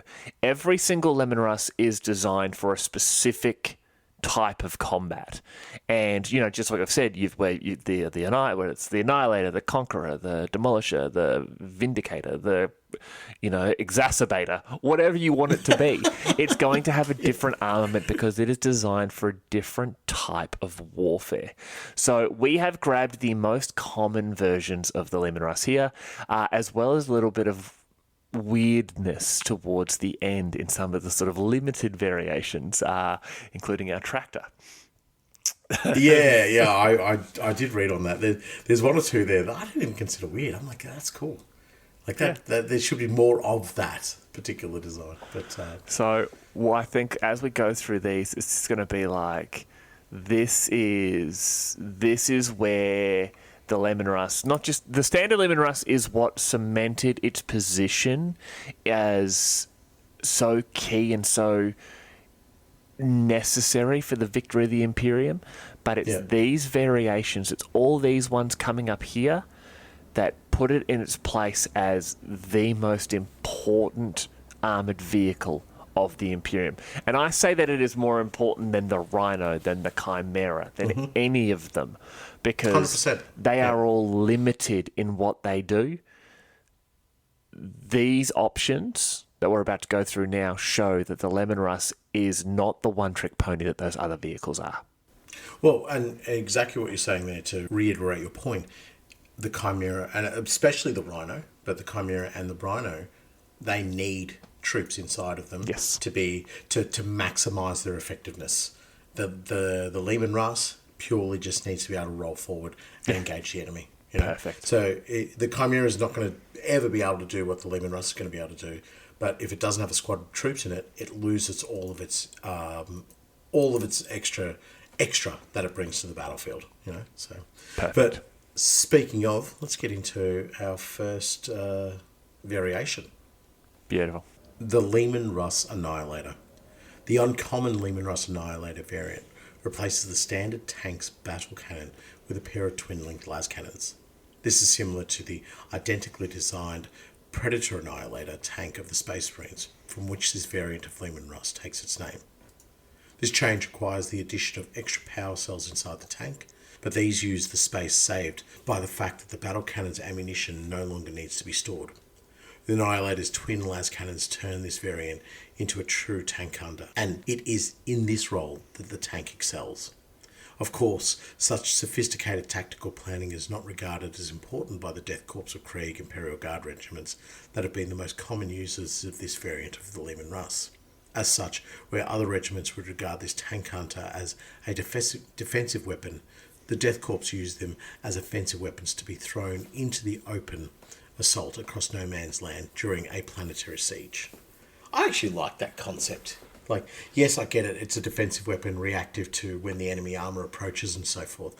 But the idea of, you know, a Leman Russ thundering across the battlefield, you put a las cannon in the hull, and it's just burning like 3 beams of absolute death and fury down onto the enemy while suppressing with heavy bolter fire is wonderful.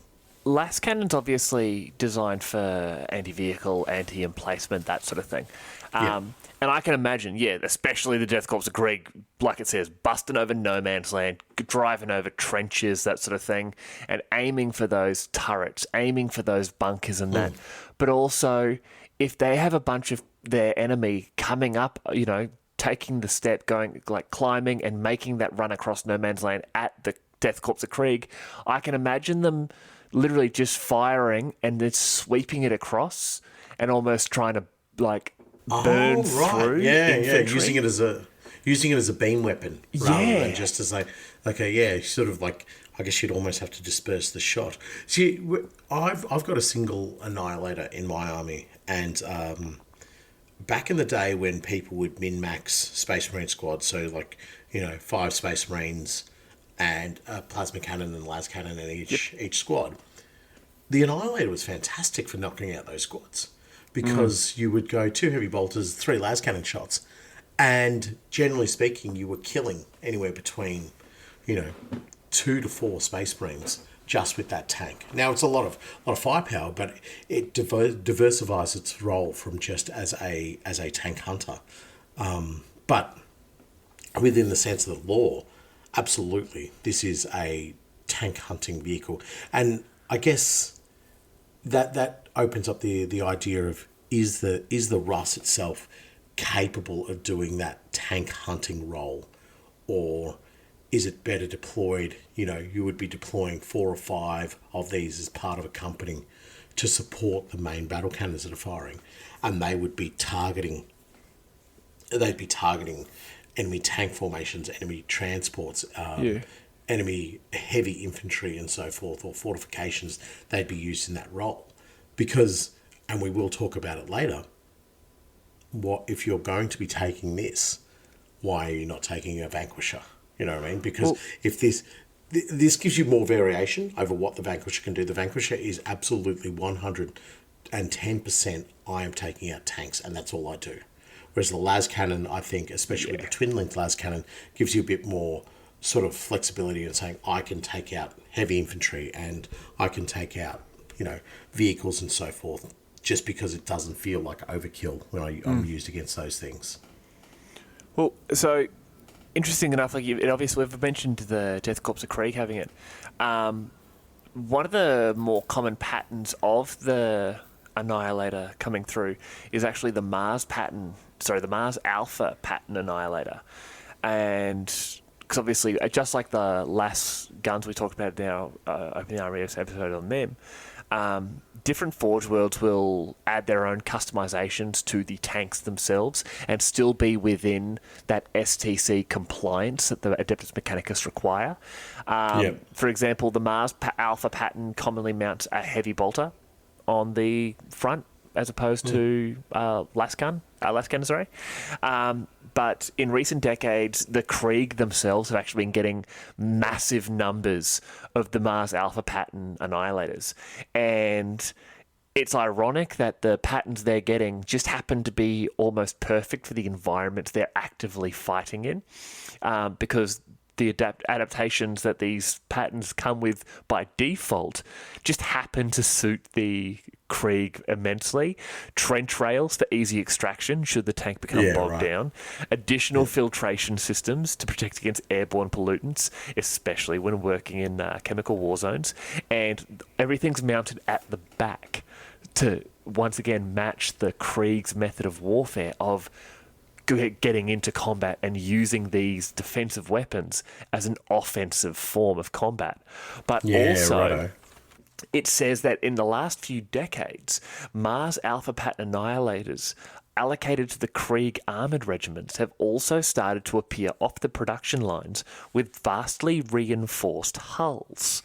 And it is not known if this is a general adaptation of the variant whether or not it's been authorised with the Adeptus Mechanicus, or if it's just them doing it because they know the Krieg are all insane and they're just like, we have to give it better armour on the front because otherwise the Krieg are going to drive it into they're gonna ram it into an Orc Gargant or something.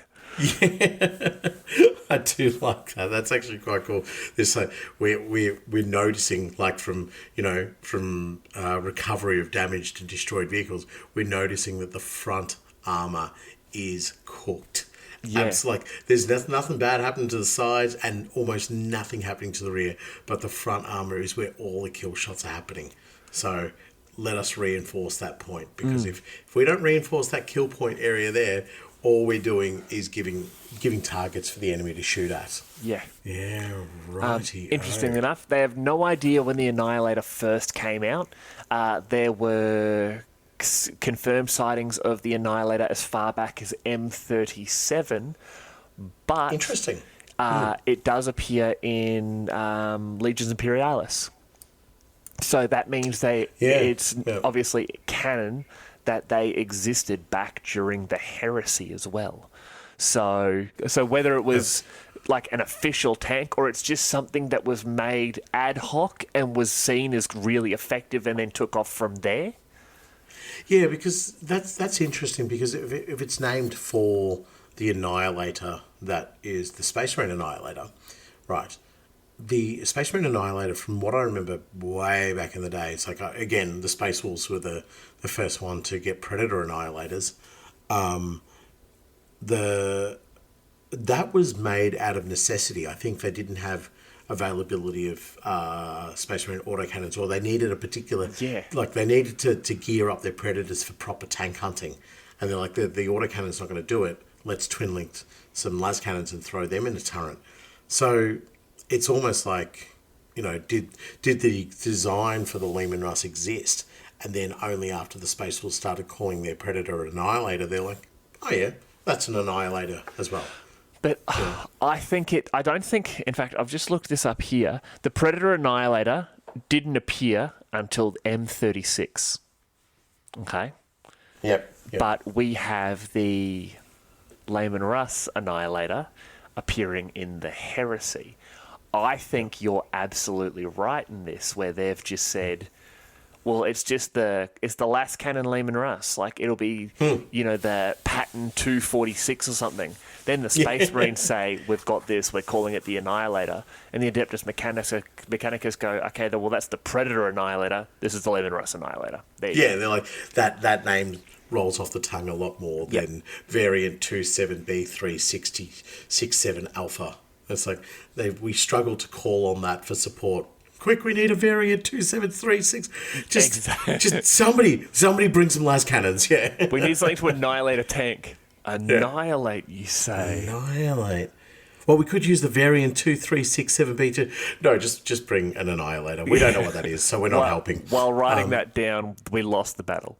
Yeah, exactly. And I've mentioned this on the pod before. This is still one of my favourite comics and memes that I've seen, is where there's a request for aid from people on the planet, and there's an admech who's praying each time he goes to press the key about it's just like, oh holy, and it takes him like absolutely ages, and like the guard forces or PDF forces are clearly going to get wiped out.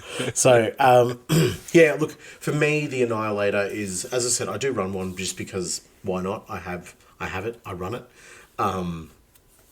And I got it in the glory days of like, what? There's more than one type of Leman. There's more than just like a Leman Russ and a Leman Russ Demolisher.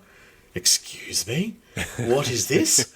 And then I think that was the first one to appear, the Annihilator, and then Forge World just went, hold my beer, I've got this. Yeah. And just came out with like, we're doing a Conqueror, we're doing this, we're doing that. You're like, whoa. But the Annihilator still, as I said, doesn't quite do what a Vanquisher does, but it gives you that slight bit more variation. So it'd be interesting to see the concept and the origins of its design and why that was thought to be better than a Vanquisher, or was it a stopgap because we don't have battle cannons and we don't have Vanquishers, but we've got a vast amount of las cannons, so let's start putting them in the turrets, which is because when you think about the Space Marine Predator. The Space Marine Predator, the reason for its las cannons was to go tank hunting because the Space Marines didn't have that option there. They didn't have a killer.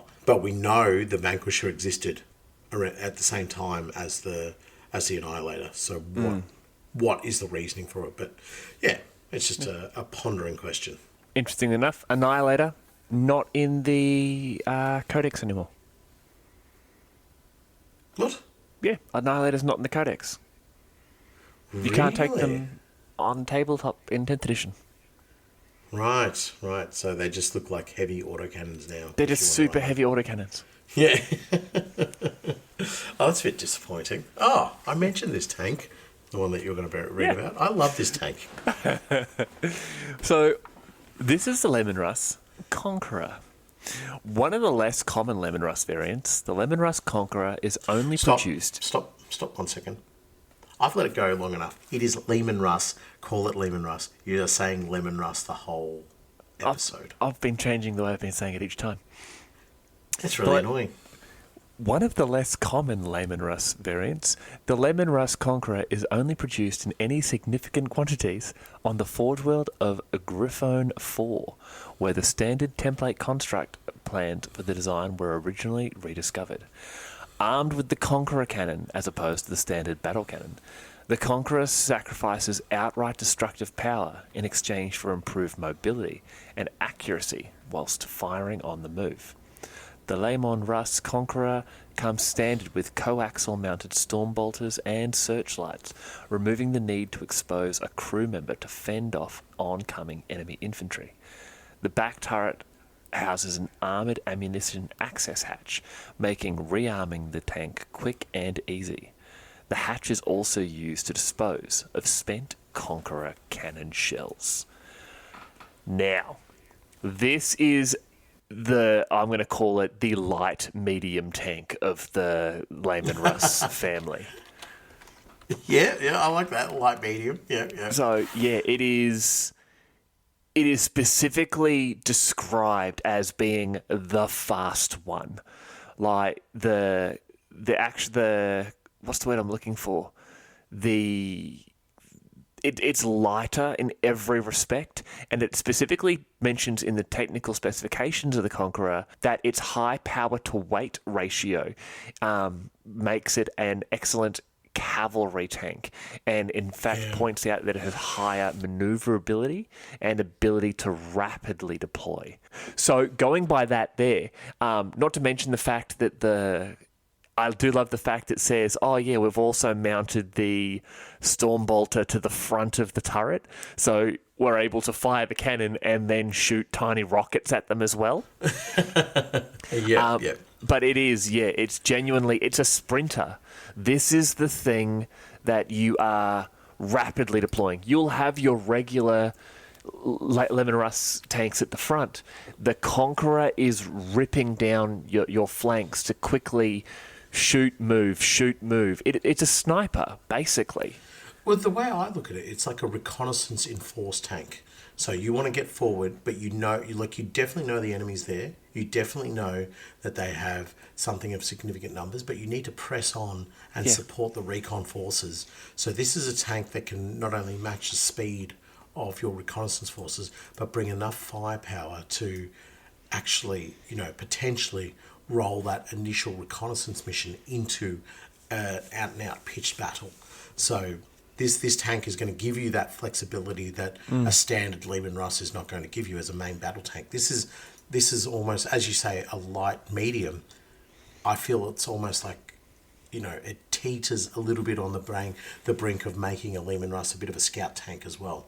And saying, if we strip back the side sponsons, we give more power to the engine, and with less ammunition stored on board, this thing can really build up a head of steam and zip around, and you'd see them probably not deployed in groups of 10s and so forth, but more in 3s and 5s and whatever the case might be. Get around, keep your footprint quite small, get around the flanks, take out enemy fortifications or light fortifications or supply lines, whatever the case might be, and then get the hell out of Dodge, because you're not forming up a battle line. What you're doing is engaging and moving. But that's another great thing you've mentioned there. They strip off the sponsons. Like, you could put them on there, but you're then adding the additional weight. You're stripping back that speed aspect to it. 100%. So, and every image of it has it with no sponsons either. It's always got the Conqueror cannon, and typically, it's got the las cannon mounted to the front as opposed to the heavy bolter, which to me says not only is it a sniper, but it is sniping heavy things. It is sniping for maybe not tanks, but lighter vehicles, troop transports. It's sniping for heavy weapons teams, maybe. See, I see that las cannon on the front of it, and I see that as that's its weapon to actually knock out tanks. Do you know what I mean? Yeah. So it's Conqueror cannon. It hasn't got the punch of a battle cannon, and so it says if we do happen to engage enemy armor, we need the hull-mounted las cannon to start making some holes, because our main battle cannon will not do this. But I will say one thing for the Conqueror: it is the coolest turret out of all the Leman Russ designs. The addition of the Stormbolter next to the cannon, I don't know, man. It just gives it a whole different element. It is an absolutely awesome turret design. Totally love it. And I think even the turret design itself, like where the cupola is, where the commander sits, I think that's a little bit further back in the turret so that they can actually have the searchlight on there. So it's also more heavily armoured there. Like it genuinely is. He's only popping his head out if for some reason the equipment isn't working anymore. Exactly. Yeah. And a wider turret as well, yes. Which is, it makes a big difference. These tiny little modifications that they've done to the Leman Russ kits over the years, and this is one of them. They've created this slightly wider turret, and it just fits. It feels better and looks better on the chassis. You're like, that that extra bulk it adds looks so much better than, the standard turret. And don't get me wrong, I do love the standard turret, but it really narrows. It's almost like a teardrop design, whereas this, because it's got that wider breadth to it at the front, it doesn't look as... I'm using this word wrong, but it doesn't look as fragile at the front as what I believe a regular Leman Russ does. Well, the Conqueror was originally created on Griffon 4, and it was actually built to work alongside the War Griffin's Titan Legion. And one of the reasons that it's gained popularity so quickly is the Conquerors actually proved that they were able to be just as fast and they could keep up with the Titans as they were hunting. So because of that popularity and the success in that mission there, that's when they got moved out to the Imperial Guard and sort of they became unofficially known as a breakthrough tank, which is exactly what we've already been talking about there. Now, Griffon 4 is the only planet that produces the Conqueror in significant or proper numbers. Mars obviously has the plans and produces a Mars Alpha pattern, but a number of Forge Worlds have also sort of petitioned to get the plans. Whether or not they will actually get those plans, we don't know. Mars loves keeping information. It's like reverse ChatGPT. Well, look, unless it comes out in a plastic kit, I can guarantee you those planets aren't getting those plans. Yes. Speaking of plastic kits, you will find that the Conqueror is also not in the Codex. It's not available, so Mars is holding on to that. I don't think the Conqueror ever made a Codex, actually. It was always very much a Forge World purchase. It was a Forge World one, yeah. It never made it to any way, shape, like a metal upgrade kit or a plastic variant or anything. Never ever made that. So it never actually made a codex officially, but it was definitely in the Imperial armor books and so forth. So, yes. And that's one of the reasons I loved it. It was something I couldn't get access to. I was like, I really want it. And you just want it. Yeah. And I still want it. I just don't have a purpose for it anymore in my army. Yeah. So, yeah, right. Now, we're going to talk about the tank that won me so many games, the tank that scared my opponents from sections of the battlefield, and the tank that, if you're going to go into a city fight, this is the boy you want at your back, the Leman Russ Demolisher. One of the most common Leman Russ variants, the Leman Russ Demolisher is equipped with the Demolisher Cannon and is designed as a short-range bombardment and line-breaker tank. The extreme power of this weapon is hampered by its short effective range. Demolishers are valued as close, heavy fire support vehicles by the Imperial Guard's infantry units, and it is the most common variant of the Leman Russ that is equipped with plasma cannons and multi-melters on its sponson mounts in order to make them more effective against heavily armoured units. So this was the revolutionary tank when we got it, actually, because that's exactly what you said. It came out and it had plasma cannons and multi-melters. And everyone was like, whoa, slow down, Turbo. What's happening here? We don't have just heavy bolters. We've got like genuine weapons on the sponsons. Like, what is going on? And I remember back in the day, like the points investment that you would have to throw into this thing to go, okay, well, it's a demolisher, so it gets a price hike straight away. Then you go, I can put a heavy bolter in the hull, but I don't have the heavy bolter piece to put on there, and I'm not going to cut the las cannon off, so it's going to get a las cannon. That's amped its points up, and then it goes, okay, now it needs to take sponsons. You're like, I don't want to. I don't want to put sponsons. So you go for I think the multi-melters were the cheapest option over the plasma cannons, and even then, you get this ridiculously expensive tank for what it can do. But it's terror. This thing is terror on the battlefield. Like, every shooting phase it gets, it's just laying down a template of just pure destruction. And that's exactly how it would be supporting the infantry pressing in a city fight, going forward, clearing building to building. They find a particularly, horrible nest of infantry or heavy weapons that are holding up their advance. They call up the local demolisher and they're just like, just come and level this building, level this area, just pump rounds into it, and then as the enemy begin to disperse or fall back, or if there is a particularly hard bunker, line up your multi-melters on it and just cook the joint.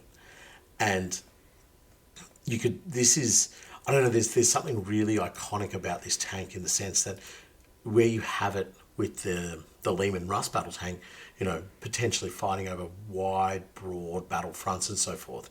This thing is trudging along, and its max vision range might be maybe a couple of 100 meters, because it's just got Gothic ruins left, right, and center of it. It's got infantry working around it.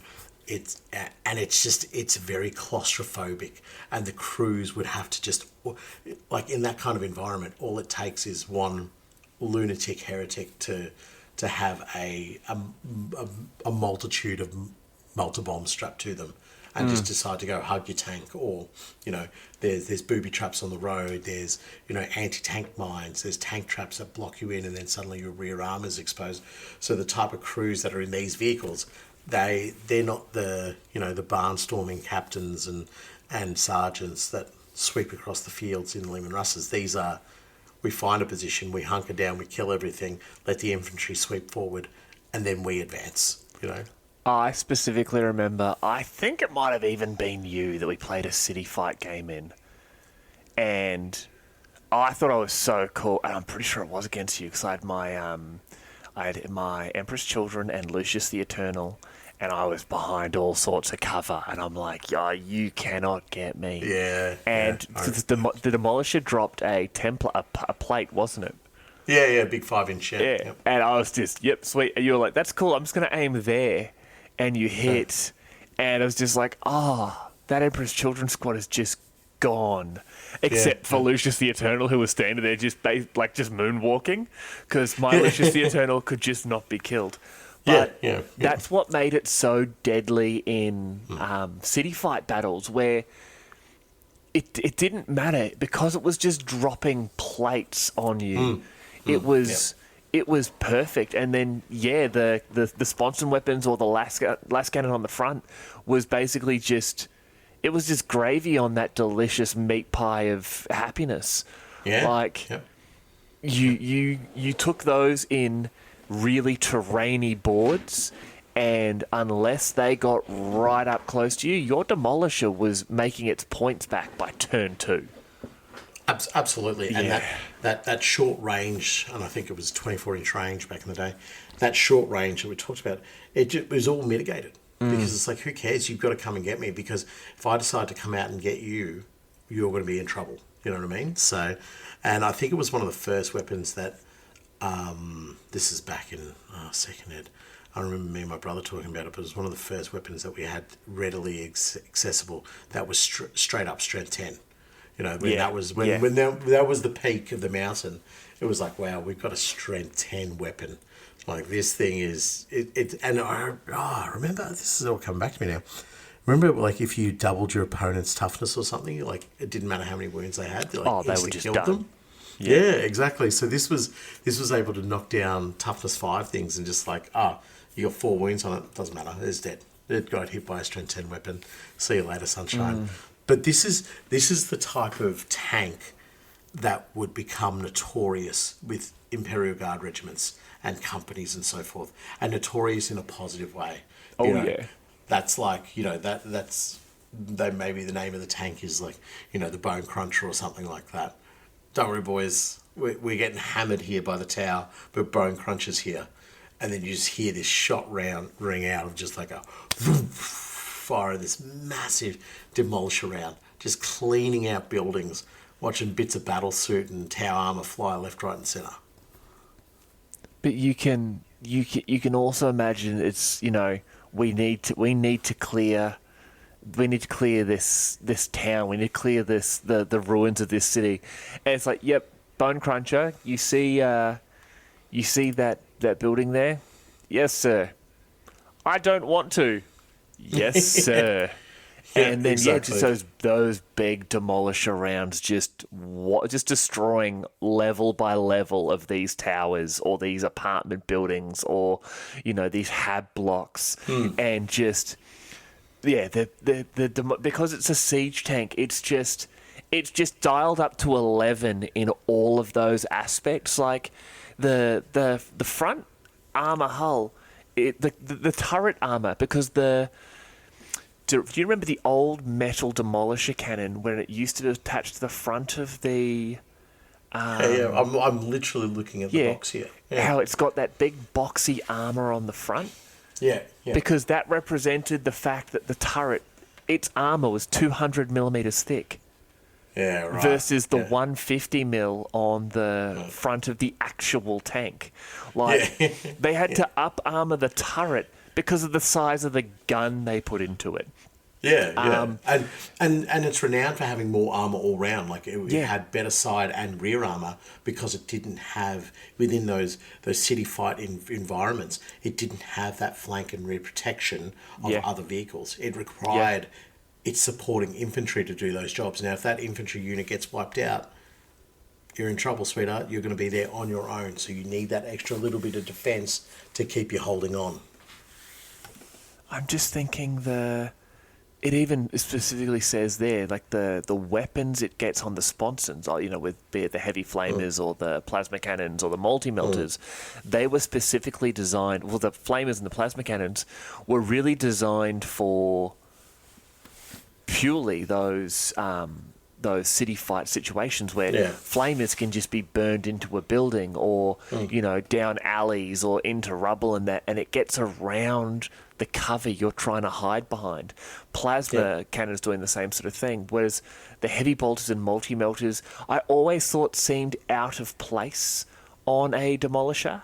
Yeah, right. Like, but then, like, the once and again... I definitely so, I think, especially with the heavy bolter. The multi-melter, for me, I think it's because I ran it with multi-melters. I just liked it. So yeah, of course. Yeah, it made sense to me. But you're right. The plasmas and the flamers, they're just like,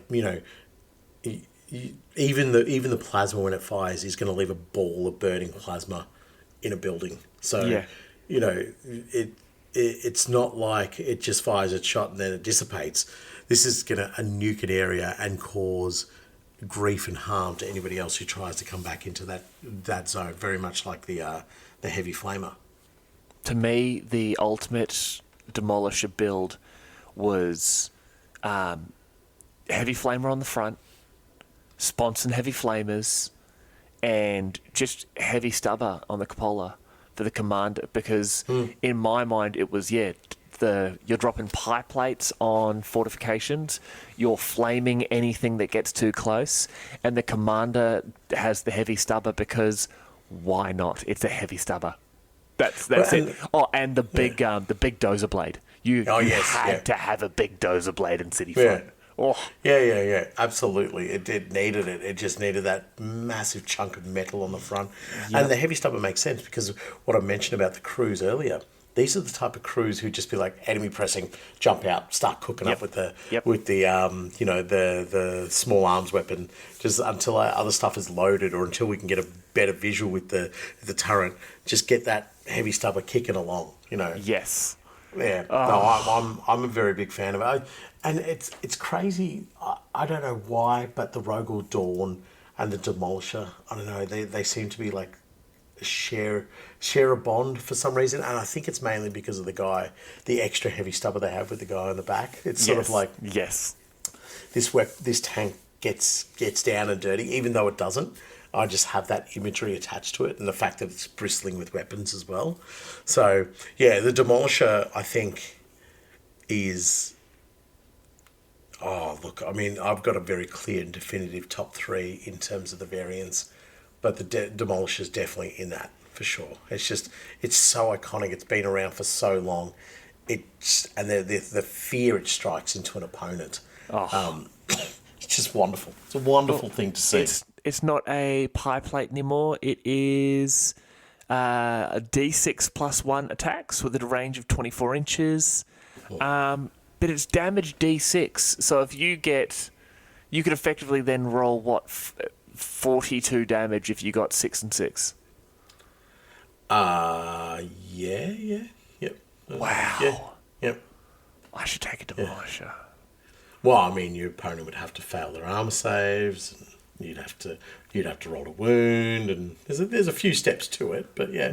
No, I'm just gonna throw 42 dice at them and be like, I've take that, won. Billy. But yeah, so the Demolisher, the first tank we've read so far that is actually in the Codex. Yay, we got one. That's the first variant that is in the Codex. And, all right, next up, the Leman Russ Eradicator. A simple, destructive vehicle, the Leman Russ Eradicator was instrumental in the urban conflict on Kaizan. Its main weapon, the Eradicator Nova Cannon, gained a fearsome reputation as a powerful anti-infantry weapon. The weapon's heavy, high-caliber ballistic shells are capable of destroying both enemy barricades and any infantry sheltering behind them with a highly volatile subatomic charge. This makes the Eradicator extremely effective in cities, jungles, or other dense terrain. With a blast radius close to that of the Demolisher Cannon, but possessed of a longer range, the Eradicator Nova Cannon can effectively clear buildings of any enemy infantry before they can even get a shot off. I love this because I love the Demolisher. Yep. This is basically, how do I put it? At a core, we are a Necromunda podcast, so I can turn this into a Necromunda reference.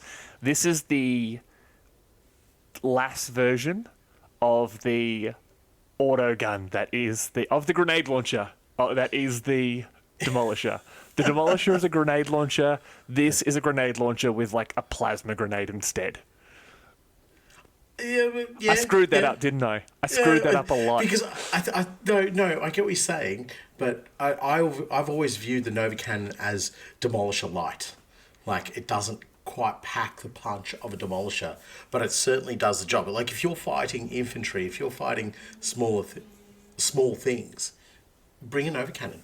Let them enjoy that blast. Let them eat dirt from that hit. I guess in terms of a Necromunda reference, it would be like, and I hate that I'm saying this, it would be a plasma cannon in the hands of a Vansar, or a Vansar plasma cannon, and then the Nova Cannon's probably like a plasma cannon in the hands of a Cawdor. There's like, the Vansar one's certainly more deadlier. They're not, but in saying that they're comparable weapons in only their battlefield role in what they're capable of doing, of wiping out sections of fortifications and infantry blocks and so forth. Whereas the Demolisher offers that extra punch of like, oh yeah, they brought tanks. Oh, that's okay, we still got a Demolisher. Whereas if the Nova Cannon rocks up, it's like, man, they brought tanks. I wish we had a little bit more extra punch. I think we're both kind of screwing this up. It's big thing. Okay, I don't want to talk too much about the Eradicator because I've now made myself angry about the fact that I'm just sort of in the back of my mind thinking, yeah, but it's not a Demolisher. The Eradicator does everything that the Demolisher does with slightly better range and slightly crappier damage. I like the fact they talk about, hey, if you don't have a Demolisher, you bring an Eradicator. It's pretty good in cities, but also does really well if you want to burn down a jungle. So I am basically saying the Eradicator is what you take to a battle if your opponent is a vegan and you want to offend them. Exactly. And you bring your own jungle terrain that you melt in front of them. You're just like, ha, enjoy your chips now. I think I still will, sir. Actually, yes. I don't mind you. So you basically get 12 inches of range, sort of addition. It's not as strong, but it's still pretty cool. Fill that bad boy with heavy bolters on the front and with the sponsons. Everything's 36 inches. Done. Yeah, look, I mean, for me... I've never used an Eradicator. I can't really talk much about them. I've used it once before I managed to get a Leman Russ tank from a friend of mine that had an Eradicator, and I was like, do you know what? Normally I take a Demolisher. I will field one of these and see how it goes. And it just does everything that a Demolisher can do, but not as well. But I think in terms of lore, it's a big step away from what we normally expect in terms of variations in the turret. So Yeah. And the reason I say that is because when we look at Leman Russ variations in turret, the Demolisher and the Battle Cannon, yes, a sort of ballistic, large caliber ballistic weapon, but then you have the Exterminator, the Annihilator, the Punisher, what was the other one? The Executioner. So all of these actually completely replace the weapon with something that is vastly different, right? The Eradicator was something that came in and was like, this is just another ballistic style weapon, but it's quite... Do you know what? There's the example. It is what the Conqueror turret is to the standard Leman Russ turret. But it is the Demolisher version. It is the Demolisher... Yes. Yeah, exactly that. It's the Siege version of that. Yes, exactly. It's scaled down. Probably does... It has its own little benefits here and there, but generally speaking, it's just probably... if you had to rely on something, you'd rely on the Demolisher. But in terms of the lore, it's really cool because it sees an advancement in technology that we don't normally see. So they're taking something and going, what can we do with this? There is a reason we don't see this sort of advancement with Imperial technology when it comes to the Imperial Guard. So the shells fired by the Nova Cannon have a particularly unstable reactor core, which can actually result in premature explosion during the loading process. Been there. Indeed, most Imperial Guard commanders expect a small percentage of their own forces to be destroyed in this manner, though the rate of attrition is within acceptable limits given the amount of damage these tanks can do to the enemy. Right. There we go. That's one of the reasons they're like, yeah, this is a really cool weapon. This is going to be absolutely awesome. However, we're only going to put tank crews in there that we don't like. Yeah. No, just give it to the Death Corps of Krieg. They're like, whoa, best case scenario, we kill a bunch of the enemy. Other best case scenario, we kill a bunch of ourselves. Yeah, exactly. It's like somebody's dying. Yeah, and it explodes, so we don't have to dig our own graves. That's right, boys. R&R. Yeah. I've just had an army idea. Right? Oh, okay. Well, Death Corps of Krieg, right? What do they like doing? They like dying. They don't care about dying, right? Yeah. They're a corn army. Imagine a Death Corps of Krieg corn cultist army, but they worship corn in the same manner as they worship the Emperor. So it's not about like just this frenzied like rolling forward. They are like a full-on elite military unit, and they use range weapons. Like close combat's important, but it's all about making the blood flow. You've actually just described the Blood Pact from Bronze Ghosts. Yeah. I was actually thinking that as I was saying. That would be a great way to run them. Yeah, as Death Corps, it makes total sense. Like, just no medics. All the medics get knocked off. We don't need them. If you die, you die. If you're weak enough to die from the enemy fire or our own fire, or just a hangnail, then so be it. But what's that? You've been shot 14 times and you're bleeding out, pussy. Yeah. As Korn would say, toughen up. Yeah. Well, they literally throw concrete at you as their medical supplies. I'm going to go get the doctor. Doctor, it's just the guy that's going to cut your head off. It's basically, it's the perfect cure. Yeah. Okay, cool. I really like that idea. The Eradicator spawned that idea for me. Right, so for me, in terms of the lore, the Eradicator is like a really sort of a divergent, I would say, from what we'd normally see, because we're not just taking weapons that we see established in other parts of the battlefield and then just crammed onto a Leman Russ. We're actually seeing something that is quite unique and focused for the Leman Russ. And I think you only really see that with the other tank is the Punisher as well. So though in saying that, there is a Punisher Gatling cannon on the Vendettas as well. So that's even then it's sort of a little bit different. So and I think all of this comes about from the what was it called? Oh, how can I not remember this name? Shadow Sword, the Shadow Sword kit. So when the Shadow Sword came out, it had 72 variants for guns it could take. And you were like, sorry, this is a Shadow Sword, yes? And they're like, no, you get a Bane Hammer in here. Or not a Bane Hammer, you get...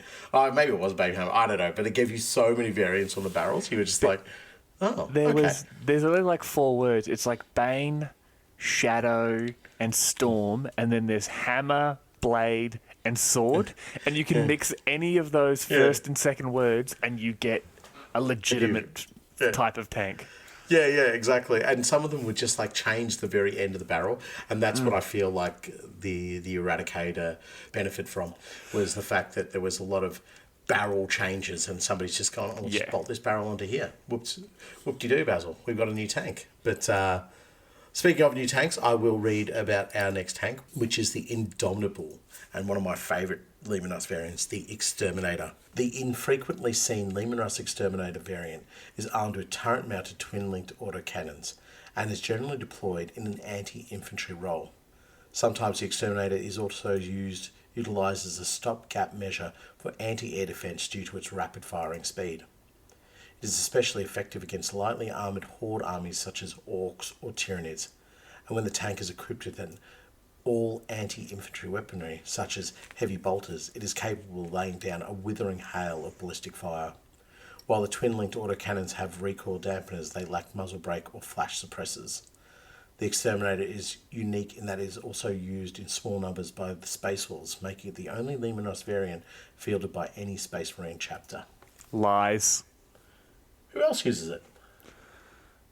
What? The regular Leman Russ? No, this is a variant.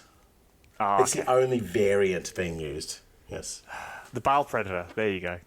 That's it. That's the primary Leman Russ variant that nobody talks about. Got them. Blood Angels. It's actually they fooled everybody for millennia. It's just like, is that a Leman Russ? No, it's a Bile Predator. Looks like a Leman Russ. No, it's Bile Predator.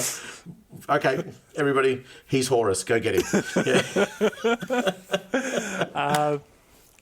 Yeah.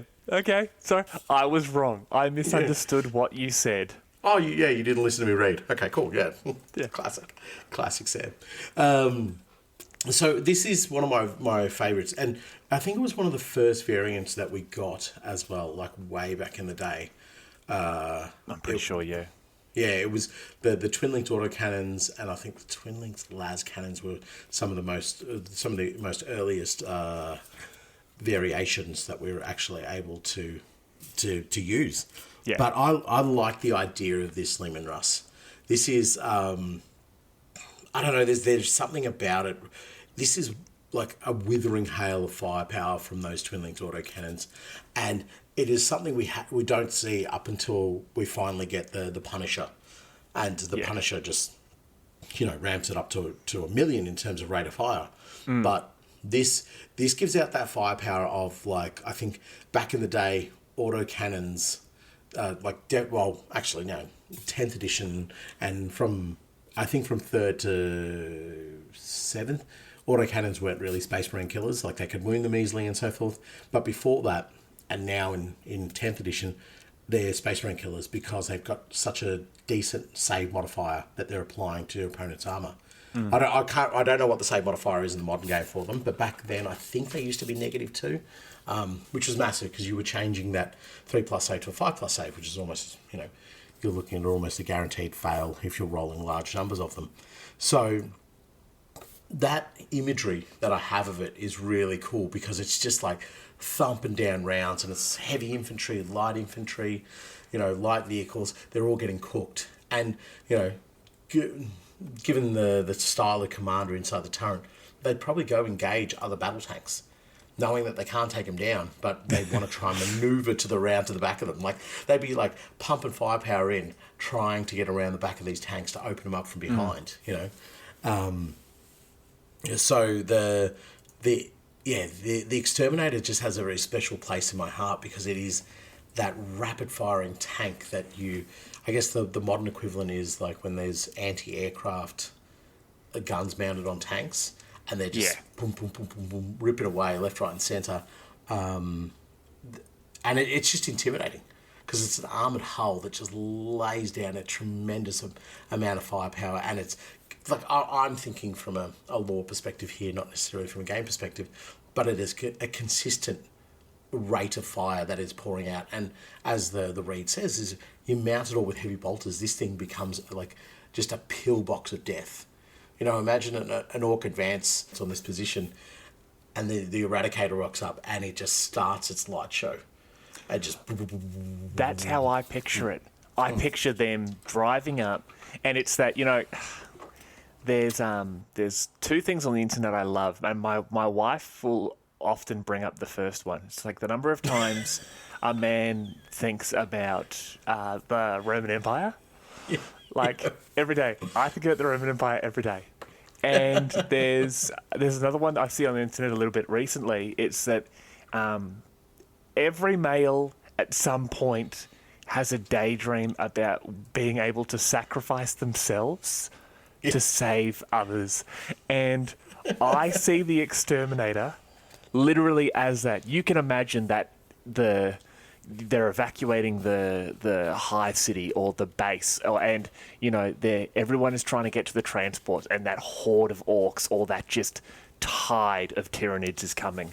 And you imagine the commander of this Exterminator, they light up the cigar, climb up in, and it's like, all right, we're going that way. We're going to park right there at, that it's that Battle of Thermopylae style, that narrow pass, and there's 2 or 3 of them, and everyone's going, no, you have to evacuate. It's, no, we're going to stay right here, and just that, and just the amount of shells just ripping out, there's going to be ammo jams, and someone's just hitting a gun with like a sledgehammer trying to get it working again. And, one by one, the tanks are running out of ammunition, and they are literally just a pillbox. The commander's up there on the heavy stubbers, just getting through those last shots. Because to me, the Exterminator is the ultimate, like you said, mobile bunker. You park it somewhere, and don't get me wrong, a tank, not going to take a lot of damage from this. Everyone else, infantry, obviously, light vehicles, lazy aircraft. I think it's a terrible I think it's not necessarily your Dakar jets, but your tour helicopters, your low-flying Storm Boy, your stratoplanes, your Zeppelins. Not necessarily going to do too well against this. It's 2 freaking autocannons. Like, they are gonna cause some damage. But I pictured this thing. Once again, it's the heavy bolter sponsons, the heavy bolter at the front, the heavy stubber on top, and you're putting out roughly 11,000 rounds every 8.5 seconds. Yeah, exactly. You're just pouring fire down the whole time. Yeah. And also, listeners, how many of you I'd love to know, how often do you think about the Roman Empire? How often do you daydream about sacrificing your life to save someone else?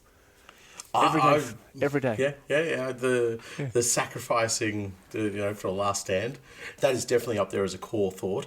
But just something you said there about the Leman Russ in a hive city, I could see something like Palanites having an equivalent of this, or having an Exterminator, or having one of the absolutely, and rolling up with it.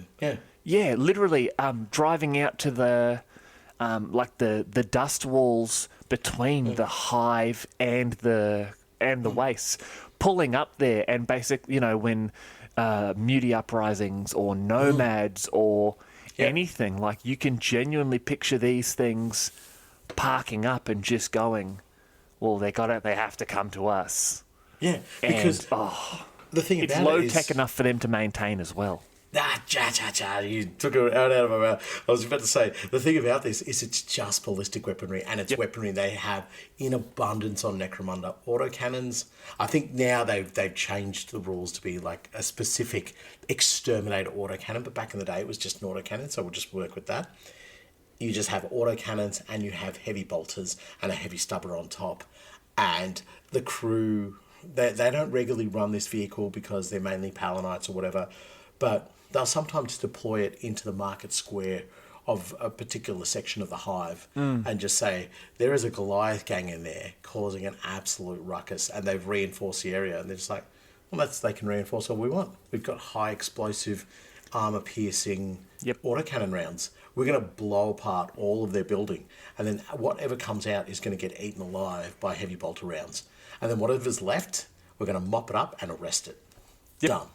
Yeah. Yep. So I'm also picturing all the gunners in the Exterminator as the guy from... Have you ever seen Waterworld with Kevin Costner? 100%. Of course you I know have. exactly what you're talking about. Yeah. The guy where he's just shooting the huge, like, machine guns, and he's just pulled into shooting his own guys, and they're like, Yeah, that's what I'm picturing every person inside an Exterminator. They're all so deaf that they can't even hear silence.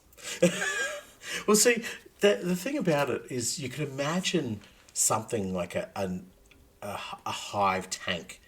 The sponsons would be almost like the outer protective shell of the sponson would be stripped away and would be more open air so that they could just sit there. Like, they'd have an armor plate, but it would be open-topped because nobody's shooting them necessarily. Nobody's picking them off from above. They'd be more like the American Humvees, the old school turret where it just had a metal plating around it. Yep. But effectively it was only there to protect against small arms fire.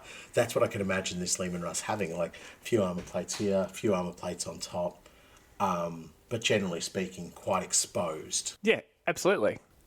Yeah, no, I love it. I also like to think that they'd have giant holes in it for air cooling, and they'd play it off like, no, people didn't steal our armor plating. They're speed holes. It's for aerodynamics. Yeah. So I didn't mention this with the Eradicator, but the Eradicator and the Exterminator, thankfully, both appear in the Codex. So you can do that. You can live out your either burning down a vegan's food source or your heroic last stand fantasies with both of those tanks. I guess that's good. I think that's good. Right. But if we want to talk about just rapid fire and ability to cut down trees, you really can't go past this next Leman Russ variant, the Punisher. And no, I'm not talking about a series starring that John Berenthal guy. The Leman Russ Punisher is the most potent anti-infantry vehicle in the Astra Militarum, and amongst the best anti-infantry vehicles in the galaxy. Armed with the Punisher Gatling cannon, a large multi-barreled ballistic weapon, it is known as one of the fastest-firing slug throwers in the Imperium's arsenal. The Punisher can shred even the heaviest of infantry units with punitive ease. However, the Punisher can be outmatched by enemy tanks in a head-to-head fight, and commonly only works with other Leman Russ tank variants to make up for the loss of anti-tank firepower. The crews of Punishers have reputations for being very gung-ho and extremely trigger-happy. So I take it back. This is where the guy from Waterworld goes. Well, no, this hasn't got twin guns. This has got a single gun. So it's sort of... Yeah. But he's sort of just there. He's not even holding the trigger. He just puts a bunch of rubber bands around it. Just directs the flow. He's eating a nice steak dinner. I'm a sophisticated psychopath. So I'm gonna correct the read on this one here. The Punisher can shred even the heaviest of infantry units with punitive ease. That weapon is not designed for cutting through heavy infantry. Okay. It is designed... It is 36 inches, 3 attacks, strength 5, AP -1. Yeah, you know what? Look, I don't even talk about the rule side of it. I'm just talking about the lore side of it. It's it's not an assault cannon. But do you know the scene from A Dawn of War, the first? Of course. Yep. That's what I imagine the Punisher is like. Like, it starts lighting up the horizon, just like, and just the whole horizon just gets lit up with these mass amounts of shells, just tearing it up. Now, if you're in a pretty decent fortification or some reinforced cover, you're probably going to be okay, but you're not going to have a good time. But whereas something like the Exterminator is going to lay down firepower into reinforced cover and tear it up with its autocannon shells. Whereas this would be so much suppression. The enemy's just like, I'm never never looking in that direction ever again in my life. This is the terrifying weapon that you have between the two exterminators. You have two exterminators and a Punisher in the middle. This is the one at that Battle of Thermopylae style charge against, the defensive line against the orcs or the Nids. The Punisher is the one that is just waving lazily left to right, because it is it's chewing through the low armored gaunts or the grots or the boys or anything like that. Whereas the autocannons of the Exterminator are taking out the knobs.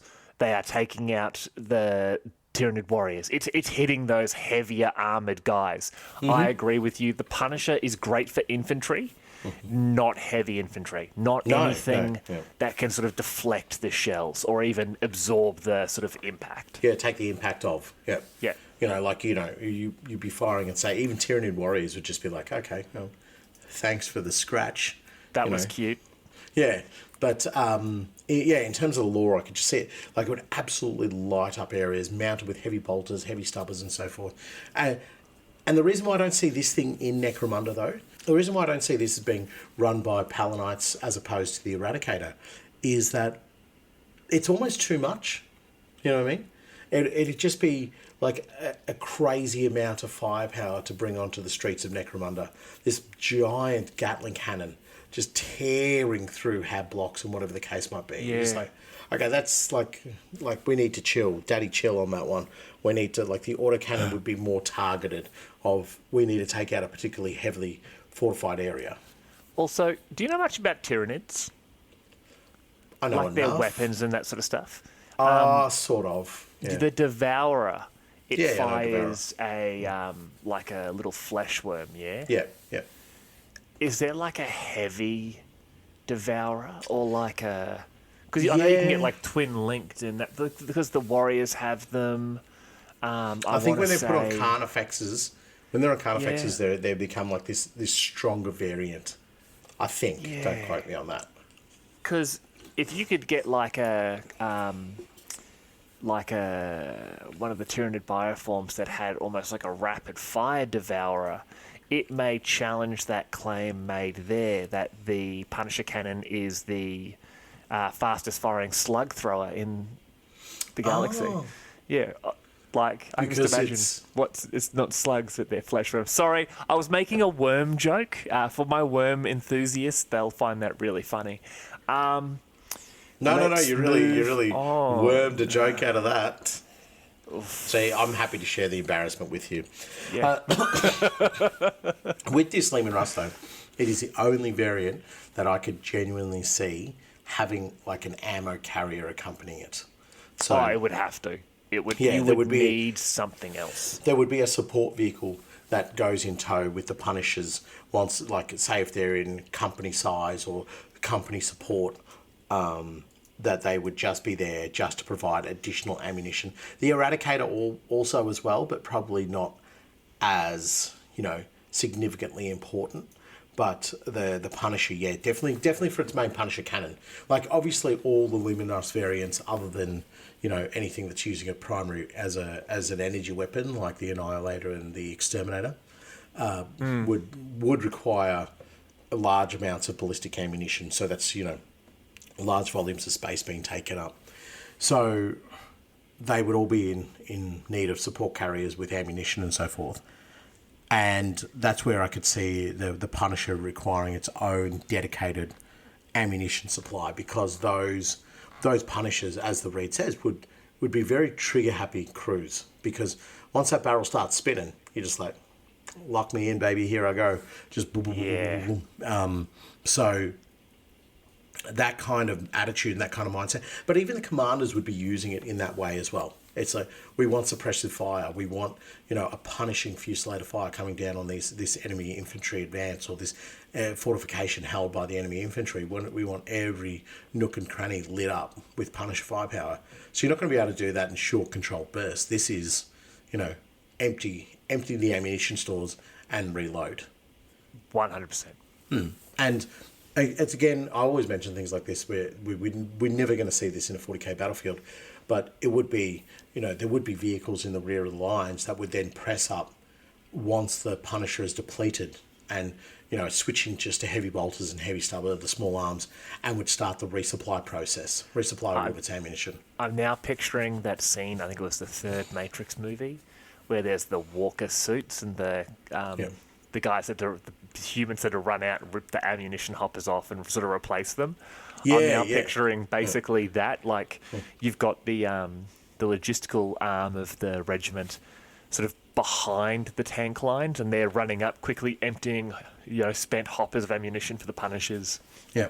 Attaching new ones, getting new rubber bands for the nut jobs so they can put back down their triggers, as you do. As you do, yeah, exactly. So this is one of those tanks where when it first came out, I looked at it and went, wow, that would need some serious support. Not only in exactly what it says, that it's going to need some added anti-tank support, but also the logistical support to keep maintaining it in the battlefield. Because once it loses its Punisher cannon, it's just down to heavy bolters, which is nice and all well and good. But if the tank doesn't have sponsons equipped with it, you're down to a single armament. Yeah. And I can imagine, whereas something like a battle cannon probably has enough ammunition to survive an entire battle, a Punisher probably, if it really needs to kick it up to the next level, it's probably going to burn through most of its ammunition not even halfway through a serious engagement. So you need to 35 minutes. To have 35 minutes probably. 35 minutes. Your commander's still sucking on that stogie. Like, well, I guess we're just hanging out now. Yeah. Exactly that. It would need that additional support. It is a very cool tank though, and one that I see supporting, definitely in a support role, to primary Leman Russes. Really assisting with a bit of range on the battlefield. Just I don't know what the actual range of the cannon is, but assisting with 36. pouring down fire. 36. So, the battle cannons will be taking out mobs of infantry and tanks and what have you, and then the Punisher's going to sit there and just anything that decides it presses too close, or anything that leaves itself vulnerable, or maybe the Leman Russ primaries take out the terrain, take out the cover, and the Punishers are the ones lighting up the battlefield where the infantry become exposed. So yeah, for me it's a very cool tank, but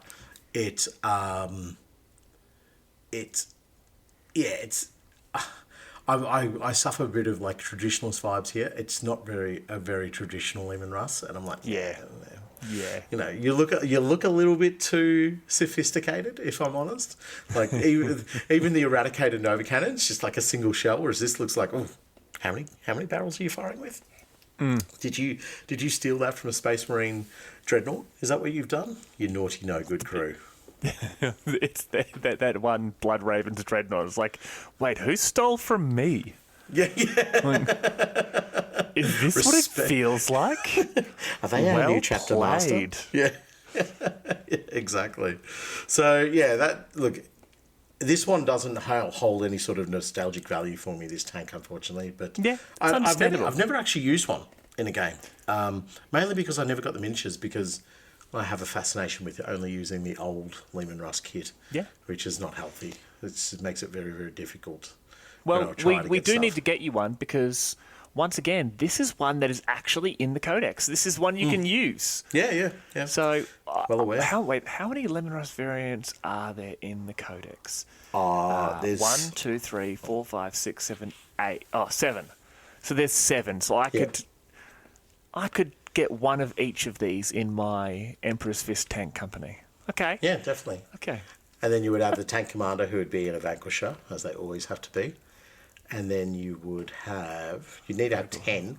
Yeah. So that gives you 8. And then you'd have 2. Well, then you would have 2 regular Leman Russes, because you need more regular Leman Russes. Yeah, but that 8, that 7, includes a regular one. Yeah, no. So you would have 3 regulars. So 3 regulars as a single and a platoon. second Vanquisher. And a second Vanquisher. So the one Vanquisher in the company is the primary anti-tank, and the other one is the commander's, but that's also used in an anti-tank because he's the commander and holds back from the lines. I kind of want 2 exterminators so I can just do that one You could do that. That old Thermopylae. I would just say every game I played with them, there has to be just a narrow chasm that you have to funnel your infantry down. That's the only way I'll play this game. It's a special mission. Yeah, a special mission where you set up the terrain beforehand and just one area, it's just a bottleneck and only infantry is allowed to be deployed there. And you have to check their armor save before they're deployed to see whether or not your weapons can do anything to them. Yep. I'm just crying every time I roll the dice, being like, I can't believe those bastards stayed behind. But why don't you jump on to the next one? You're right. I will jump on and read the next one. I will probably vanquish the next read. You've said Vanquisher twice. I'm actually really glad you've got this one. A rarer and more advanced variant of the standard Leman Russ, the long-barreled Vanquisher cannon mounted on the Leman Russ Vanquisher is capable of firing powerful anti-tank shells. In addition, a Stormbolter is mounted coaxially to the main cannon. No, it's not. However, Vanquishers are becoming increasingly rare in Imperial service due to the actions of the Orc warlord Agard the Defiler, who scoured the Forge World of Tigris in the 35th millennium, destroying the only existing template for constructing the Vanquisher cannon in the process. So, the coaxial thing was a very much a historical reference of what it used to be like. Well, I think when the Vanquisher first came out, it was mounted with a coaxial Stormbolter. And it was from Forge World, wasn't it? Yeah, exactly. That was the first iteration of it. And then when it finally became sort of like accepted in the norm, that Stormbolter coax was gone because it the Rust tanks couldn't take them. There was just no placement in the actual turret on the model kit.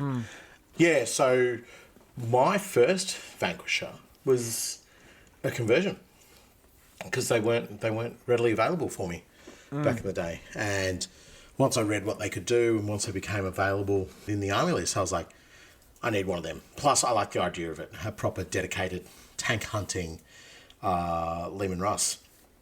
So, and it's a proper tank hunter too. It doesn't mess around. It's in every iteration I've ever seen it. It has been a proper tank hunter. It hasn't, got the benefit, it gets a large blast or it gets multiple shots. No, you get one shot, one opportunity. This is it. And countless times my crew have let me down. I've been like, all right, guys, all we got to do is fire this one shot. And I've done it in every which way possible. I've gone, I'm going to fire all my other weapons first. This is when you could fire your other weapons and also fire your turret. I'll fire them first and I'll save this shot to last. Still roll a 1. Okay, thank you very much for that. Then you're like, okay, well, I'll fire the Vanquisher first. No, still roll a 1. Or you hit and you've got this incredible strength in which to knock out tanks and you still roll a 1 to wound. You're just like, or you fail your armor penetration roll. You're just like, right, cool. I sort of, I think I deserve this. I don't know. It feels like I don't, but apparently I do. I don't know who I've offended, but I've offended you. Yeah. But the Leman Russ Vanquisher has also, on the flip side of it, been a game changer for me. It has knocked out some serious, heavy targets for me, whether they be Wraith Lords or enemy armor, or sometimes just really finishing off a heavy infantry unit, like, say, something like Terminators or certain Necron units and so forth. You just putting the final nail in the coffin. And it's an intimidating thing to put on the battlefield for enemy armor, because when something like the Punisher, the Exterminator, when enemy infantry is being deployed against them, it's intimidating. But you're like, generally speaking, I've got fairly decent sized squads. I've got 10-man squads or 8-man squads, whatever the case might be. So I can take a few casualties, and there's a little bit of luck that's involved as well. Maybe either the tank's not going to have a great firing phase, and my infantry will still be able to press up close and maybe be able to get a punch off a few shots. Whereas the Vanquisher, if you get that first shot, if you punch off that first round and it hits and it's a clean hit, and back in the day, you penetrated and you rolled, I think it was like a 4+ or something. Good night, baby. That enemy vehicle's gone, blown up. That changes the whole dynamic. Suddenly that Vanquisher can start to move off from that position, actually go tank hunting.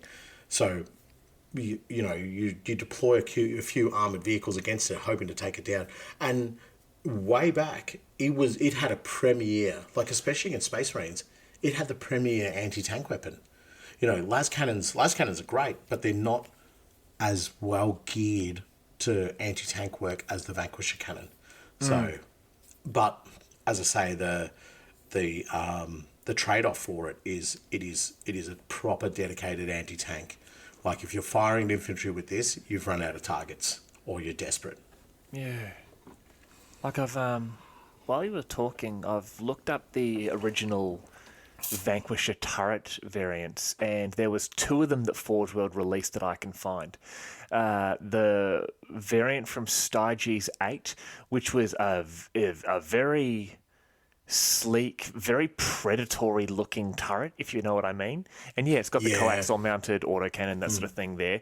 There's nothing on top. It's basically everything's closed off, versus the Graphone 4 variant, which has all the different spotlights and sensors and targeters. It's thrown open. The commander is actually looking out of it. And yeah, it's that beautiful long cannon. Like the cannon is about as long as the tank.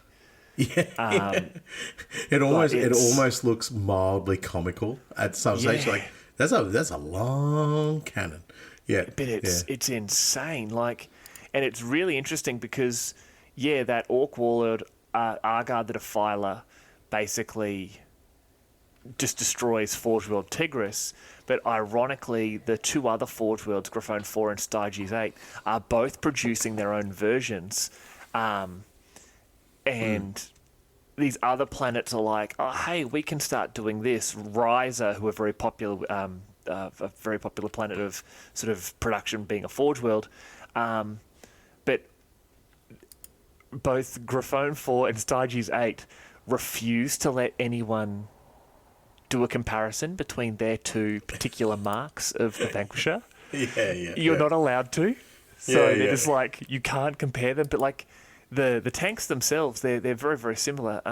Interestingly enough, the version from Styges 8 is faster, but the Graphone 1, the Graphone 4 one is actually more accurate because of the massively improved sort of sensors and the like, but also it is more accurate because it has better gun stabilizing and recoil dampening. Righto. Yeah, so that's one of the reasons they're not willing to make the comparison, because they're both better at different things. It's just interesting, like it goes back to like the last gun episode. We've made that comparison so many times. Everyone's producing the same thing, but they're producing it their own way. There's all these little differences. I just think it is so, like, obviously we love the lore and we love the story and all that sort of stuff, but it's just so interesting that these tiny little details that have been put in, where if Styges and Graphone just came together and were like, hey, you're better at this, we're better at lists, let's join it together and make one that's just better. But the whole time they're like, nah, screw those guys. Yeah. Screw those guys with their stupid, 6mm screws. It's 7.5mm or nothing. Heretics. That's exactly what would be happening. They'll be like, you are using an inferior style, you know what I mean? And like, yes, all the benefits that you claim, well, you only get those because of this inferior method that you're using. But look at what you're losing. Look at what you're losing from our variant, you know what I mean? And so they could never work together, because they're just like, well, if they did sit down to work together, it would be a case of, we'll just use our turret. Our turret's better. So no. We're gonna have a collaborative effort here. No. Just use ours. But the Styges pattern is the first pattern we see of a Vanquisher. Like, first time ever we see a Vanquisher, and we're like, everybody's just like, whoa, slow down here, Turbo. What is that long-barreled loveliness I see on the horizon? How do I sign up for one of them? And then get me 2 or 3 of them. Yeah, exactly. But the riser pattern, I think, is the one that the Death Corps use. Yes. And that replaces the heavy bolter as the coax with a heavy stubber. Yeah. Yeah, so that again, another variation. The thing that irks me, and I've mentioned it many times before, all of these variants, and there's obviously something beautiful about a long-barreled Leman Russ, that there's so many variants and so many people have decided to put their 2 cents in on designing it and coming up with it. I'm talking about the miniature designers back in the day with Forge World and so forth, that there's something majestic about it, something elegant about this long-barreled Leman Russ turret, but we'll never ever see that transition onto the tabletop. No. Right? And the only games that would be able to show us those variations and those minuscule changes that are enough to warrant the rule change is something like an RPG version, like the Dark, I think it's Dark Millennium, I can't remember the name of it. Yeah. But you're never going to really see a Leman Russ involved. Well, you're never going to see enough patterns of a Leman Russ Vanquisher in that game to explain to us in a dice rolling format what the variants between the Styges and the Griffon pattern are, or the Riser pattern and so forth. So, it's cool, and I love all that, and it just breaks my heart that we're never ever going to see it. In reference to the Vanquisher, though, for all this Legions Imperialis players out there who run lots of Vanquishers, you go to hell. You go to hell. That tank in that game has such a horrendous reputation. It is a proper killer. Like, this is what I was saying earlier. My main opponents were mainly Space Marines, would rock up with their anti-tank weaponry, and I'd rock up with a Vanquisher. And I was the only one bringing true, dedicated, this is back in the day, dedicated anti-tank firepower. Now I run Space Marines in Imperialis. I rock up, and yes, I've got some anti-tank firepower, but I don't have what a Vanquisher can do. And I do get that little tightening in my soul once my opponent decides, okay, well, I've got 10 of these Vanquishers, I'm going to start firing at your armoured formation. I'm like, guess a good night, boys. Like, whoever's left, I pray for you. Because it's been fun. It's been fun, but it engineers the fear in me that I used to be able to do into my opponents. So, and it's a beautiful tank. It's steeped in history. It's nostalgic for all the old Russ players and so forth, and it still carries forth into the modern iterations of 40k about how dangerous an anti-tank vehicle it is. It's probably not. In terms of math hammer, it's probably not the best thing to be rolling because you're getting like one shot or whatever. But who cares? Like it does engineer fear into your opponent. I think in the modern version, I haven't used it in 10th or since 8th actually. I don't know how many shots it actually has anymore, but I'm pretty sure. You get one attack. It does have a 72-inch range. It is AP Neg 4. It is strength, I believe, 18. And it does D6 plus 6 damage. Yeah, so it is designed. If it hits you, you aren't having it. Like, you aren't having a day. You aren't... Like, you are done. Yeah, and that's the whole thing about it. You get that one dice roll. And this is why I say it needs to be on commanders as well, because commanders are theoretically better shots, So I think in when the tank commanders first came out and in the Imperial Guard Codex, it was they had an improved ballistic skill. So everybody's just like Vanquishers. They have to run Vanquishers because you get one shot, one opportunity. Like, that boy needs to be able to hit, So, but yeah, ballistic skill on a Vanquisher. Within the tank formation, it'll be 4 plus. I don't know if the commander improves that. You can get tank commanders. I don't know exactly if there's an improvement there. I know back in the day there definitely was, but not recently. I don't know. Damn. Okay, so the Leman Russ commander, he has, if you put him in the Vanquisher, he's still, ballistic skill of 4 plus. Okay, so I could put him in a Vanquisher. I kind of want to put the commander in a Rogel Dawn and then build an Emperor's Fist 10 tanks around the Rogel Dawn. But anyway, we digress. No. We digress. We the digress Vanquisher massively, is obviously and I don't agree with it. It's in the Codex. It's a beautiful gun. In my mind, it is a big centerpiece for I want to sit it on this side of the battle, and anything big enough, your Knight Titans, your super heavy tanks, your artillery, I'm going to just put a very large shell directly in the middle of your breakfast. I'm going to ruin your day.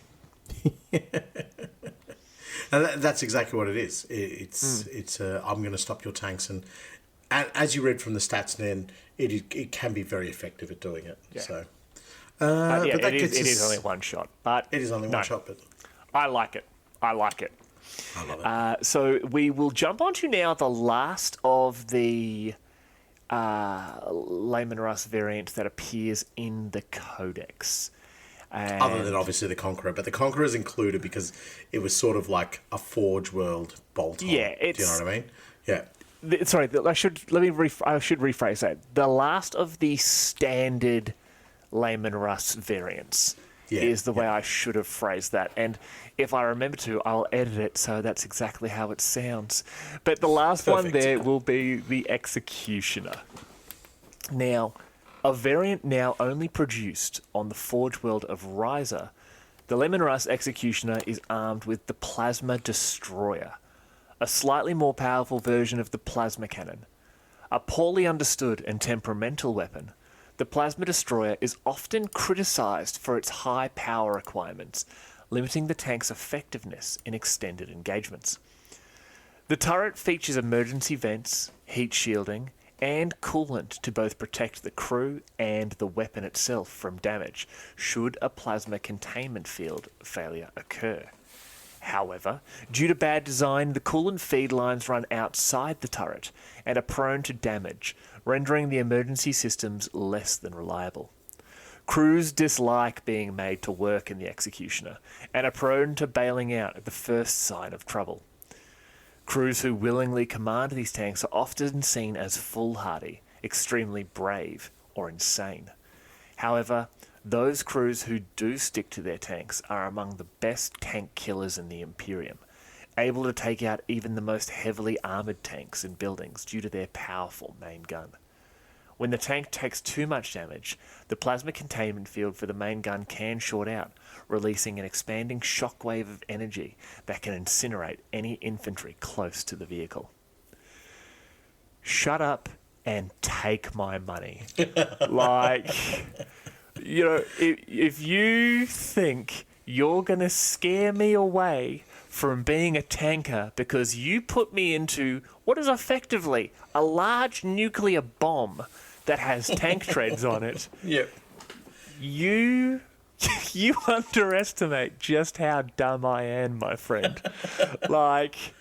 This is amazing. And this is classic Imperial. It's like, hey, this gun is huge and it does massive damage and it can just destroy so much, but it takes a lot of power. And if it does get damaged, it can explode. But we have a safety device. Except the safety device is on the outside of the tank, and that's where the bullets are. So it will get shot at and then just fail, and then you'll just explode and kill your own regiment. Sign me up. Stop flirting, let's do this. Oh, buddy. I like that. Let's just get into it. Get into it 100%. Just shoot. I don't care. Someone is dying. Right. I agree. In terms of crewing it, no, I'm not with you on that. But in terms of the impact this thing makes when deployed, it is right up there. It is the only variant that I went out of my way to get. So when it first became available, I saw it. I was just like, massive plasma cannon on a freaking Leman Russ turret. Sign me up, Eddie. I've locked me in. I want this. It screams, 40k. It screams grimdark. It is like over the top. It is a ridiculous amount of firepower. It is an unstable platform. It looks like something like a mad AdMech would come up with and just be like, this is genius. Why haven't I done this sooner? Because you've tried it sooner. You've just killed everybody multiple times. But we finally got actual variant that is usable. But this is the right up there, the epiphany of what 40k is about. Like taking something that is just, it should not be mounted on a Russ. Like in the chassis of a Baneblade or a Shadow Sword or something like that. Yeah, absolutely. I can see it, totally. But in the chassis of a Leman Russ, like, what in God's good earth are you doing? I don't think there's even marine vehicles that mount large plasma cannons like that. Happy to be corrected on it, but I'm pretty sure I can't remember anything. There's definitely, there was Heresy era stuff. Oh, there's definitely Heresy era stuff that does it, but now that you've said that, Belisarius Call has just woken up and gone, Elon Musk, I have an idea. Oh, sorry. Yes, Belisarius Musk has woken up and thought, I have an idea, and is going to make a new repulsor tank variant that is literally just a giant plasma cannon. Yeah. Yeah.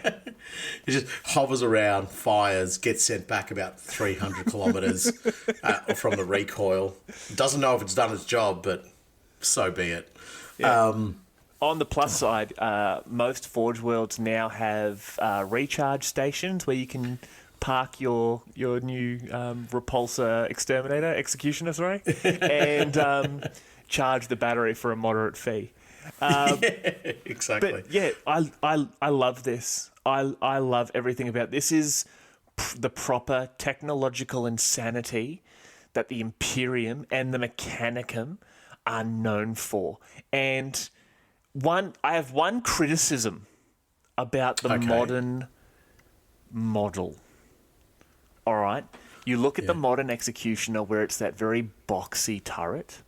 Yeah. It looks like a big industrial plasma cannon. But if you go back to the original, I know exactly what you're talking about. Where it was that old school like curve, it looks it genuinely looks like it looks sci-fi. And you play Legions Imperialis, you would have seen the Legions Imperialis ones, because they have that older version. I hate to say it is very phallic, the way the turret looks. It is, but it honest truth time, like real truth time at the moment. Anybody who's looked at a 1980s, 1990s era plasma gun and not gone, hang on, I've seen that before. I've seen that before. That's a PP. Yes, that's a PP. If you have not made that correlation, then we're happy to enlighten you. But I think most people have looked at it and gone, that's a dingle dangle. I do not understand why all Noise Marines aren't equipped with it. It just doesn't make sense. But I love that Executioner turret, and I think it was the Riser. I swear it was the Riser pattern. The Riser, because Riser the only planet that can make them anymore. But I love that because of just how weirdly sci-fi it looks. I just think it's so cool, and I'm a huge fan of it. I love this tank. I'm actually not going to say what I was about to say because I'm going to ask that question of you at the end of the episode. But yeah, I think it's great, and I also love the fact that it's just like the tank crews are going to abandon the tank if something goes wrong. Because there's a great little reference here that goes back to Imperial armor and that sort of thing there, but. Where is it? However, these exposed lines can be severed by enemy fire, a contributing factor to many green Executioner crews abandoning the tank at the first sign of trouble, since a catastrophic failure can result in the destruction of the tank and anything else in a large area around it. Those who are found to have abandoned their tanks can expect to face harsh punishment, even death, for such a crime from their regiment's commissar. What did I say before? It doesn't matter. Someone's dying. Exactly. You jumped out to survive. that you've basically signed your death warrant. Yeah. You're a fool amongst fools. Should have done that, chieftain. Yeah. Just reiterating what you're saying about the boxy one. I've got the boxy variant, right? Yeah. Because it was Don't get me wrong, I like it. It looks like a modern plasma gun. Yeah, and it was the most easily and readily available one for me to be able to get back in the day. But I totally with you. The archaic-looking, almost unstable plasma cannon or executioner cannon is the way it needs to be. Do you know? And one of the things that I really like with the rule set that has developed over the years is it started off as a plasma cannon, and now it's its own variation. It's the executioner plasma cannon. Yeah. And so they're able to amp it up and change it. And that was something that was also like a little bit disappointing when it first came out. It was just a plasma cannon. You're like, it's just a plasma cannon. It like didn't really... I think it got an extra shot or something like that. But it didn't really give the impression of, wow, this thing is bonkers. But now with the modern iterations of the rules and so forth, it does come across as a bit more insane of like, yeah, who the hell is inside this firing this thing? This thing is crazy with a capital K. But I think from a law point of view as well, the idea of what this weapon is designed to do, as you say, take out heavy vehicles and destroy terrain and so forth. Probably in the rules, it's a little bit comsy if it's going to be able to necessarily take out vehicles as effectively as, say, something like a Vanquisher. But from a law perspective, it's plasma weaponry. And we know the way that plasma weaponry is venerated within the 40k universe, within the 40k IP, is that if somebody's firing plasma weaponry, mate, anything is a viable target, whether they be the most heavily armored Terminator, the most bulky tank, whatever the case might be, they all become susceptible to plasma firepower. And as I've mentioned, the rules don't necessarily help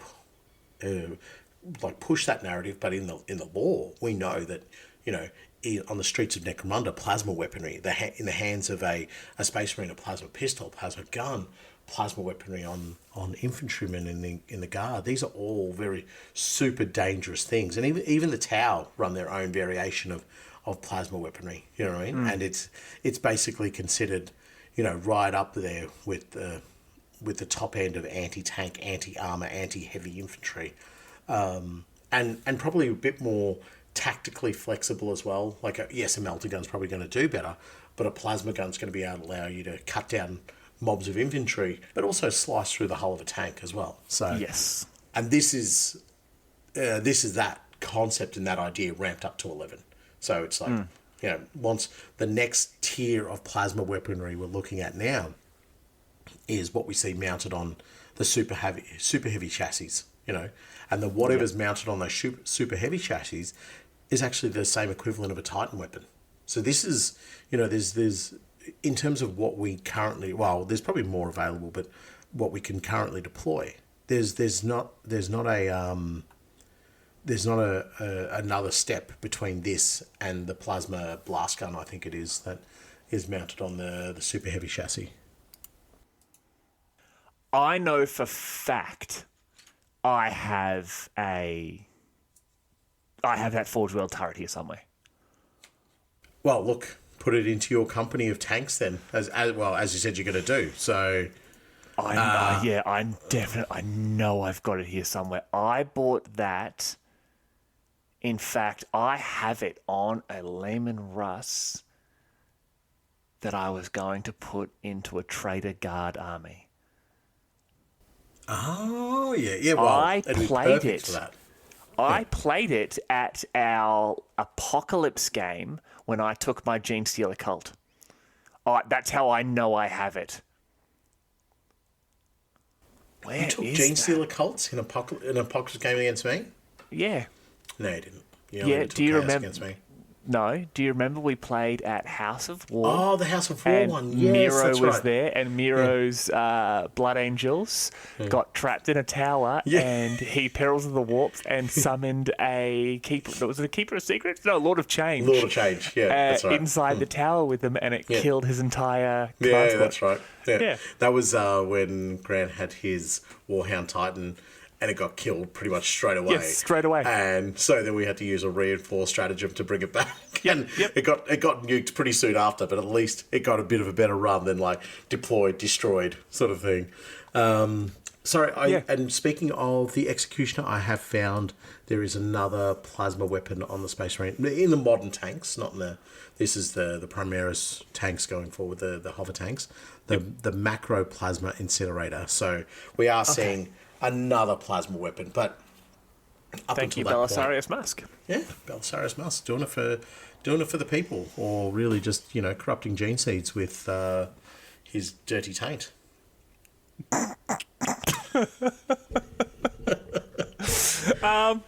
So that is all of the sort of standard variations of Russ. We have a couple of sort of special mentions here that we definitely wanted to bring up. So why don't you jump onto one of the sort of like weird variations? One of the funnies. One of the funnies, yeah. That's what.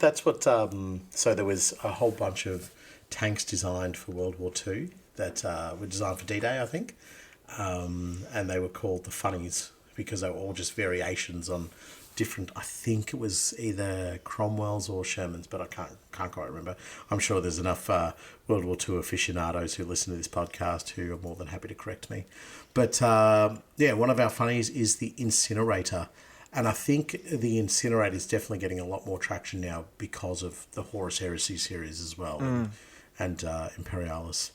Almost unheard of in the 41st millennium, the Leman Russ incinerator used to be one of the most devastating variants of the Leman Russ accessible to the regiments of the Imperial Army during mankind's conquest of the galaxy. In particular, elite formations such as the Solar Auxiliary cohorts fielded the incinerator in large quantities as infantry support or to accompany armor-borne thrusts. The incinerator fields a terrifying twin-linked Volkite demi-culverine, a weapon system more commonly seen on Legion Astartes vehicles. Like all Volkite weapon, it produces a deflagrating attack in which subsonic combustion caused by a beam of thermal energy is propagated through the target by thermodynamic heat transfer. If anybody else understood that, congratulations to you. It's simple thermodynamics, mate. Come on. It's simple thermodynamics. There was a lot of big words in there. So that the hot burning material heats the next layer of cold material and ignites it. In this regard, the incinerator's weapon system only proved inferior to the mighty Volkite carronade mounted on Glaive super heavy special weapons tanks of the Legions Astartes. But it still remained more than capable enough of burning entire squads of enemy infantry into ashes in the blink of an eye. Due to its painstaking calibration process and intensive need in maintenance, the Leman Russ incinerator has progressively vanished, the technological know-how and expertise required to maintain its complicated and delicate weapon system becoming ever rarer. In the times of the 41st millennium, the role of the Leman Russ incinerator has since been taken over by more versatile hellhounds, and only a very few venerable regiments must still maintain a couple of these rare but vastly powerful relic machines. Yeah, this thing is, I guess this is like right up there with the Executioner in that it is, what are we doing strapping this to a Leman Russ turret? This is top tier bonkers. The Volkite weaponry, like Volkite, I don't think Volkite appears in 40k at all. No, there's a little bit of Space Marines. There's a little bit of Volkite weaponry on some Space Marines, and I think it's a carryover when they started to like allow you to use your Heresy era stuff. Into your 40k army. So it's not like it's not a standard issue of things. It's not like suddenly they've, Belisarius Musk has gone, hey guys, I've got all this spare Volkite weaponry, go use it. It's, I think, very much noted as relics of the chapter. No, hold on. The Leagues of Votan have it. Sorry, let me rephrase that. I don't think there's much Imperial Volkite weaponry, because the Leagues of Votan have it because obviously they're the same people that existed during the heresy. They've not had the stagnation. They did get eaten by Tyranids, though. So they did get eaten by Tyranids, yes. Yes. But yeah, Volkite's weapons is basically your classic 1950s view of like a phaser beam. Yeah. It's basically, it's like a flamey version of a disintegrator. It's what's the word? It how did you say it? It deflagrates. Yeah. It's basically instant combustion. And the concept of attaching that onto a tank is abhorrent. Like, it just, it's, the Punisher takes out, like we said before, the Punisher takes out your light armoured infantry or your unarmoured infantry. The Exterminator is popping off those knobs and those Tyranid warriors and that.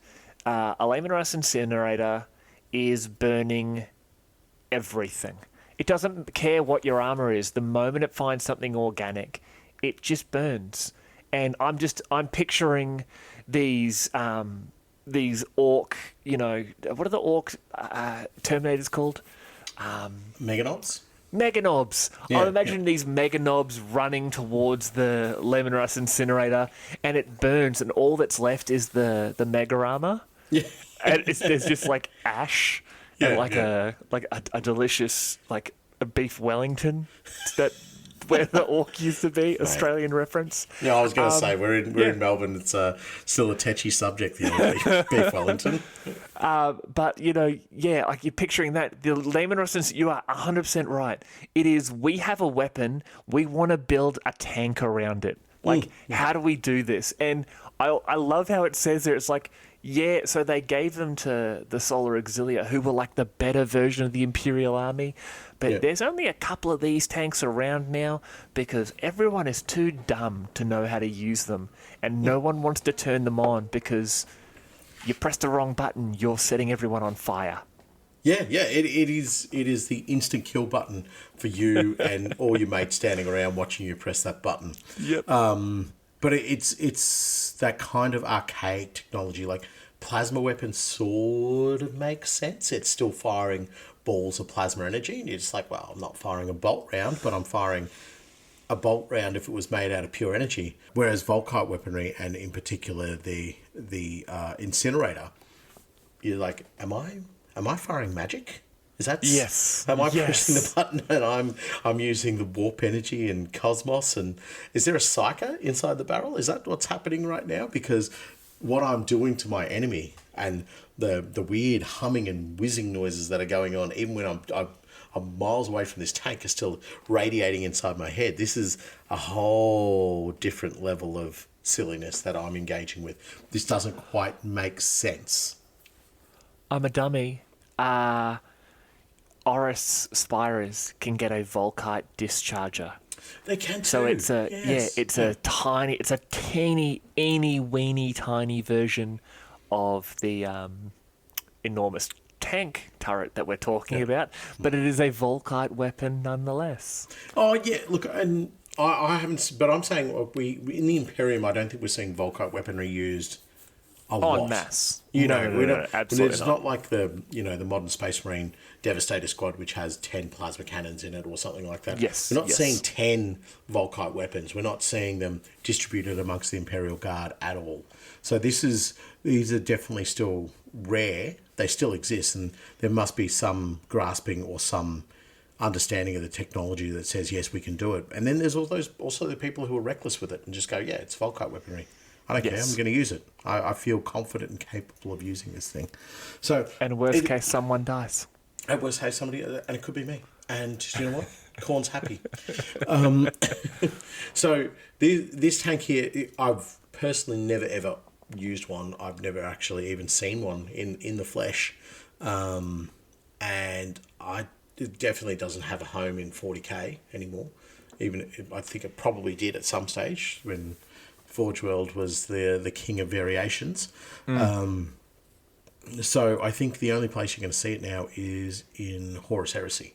Yeah. So it's lost contact with the modern 40k because of how rare it is, which is understandable. I guess its modern variant or iteration is the Executioner. So, but still an awesome looking tank. Still an awesome looking design of a weapon as well. But I do like your description of like what a 1950s style disintegrator gun would do. Yeah, the phaser guns. Yeah, definitely. It's very Marvin the Martian. It is. It most certainly is.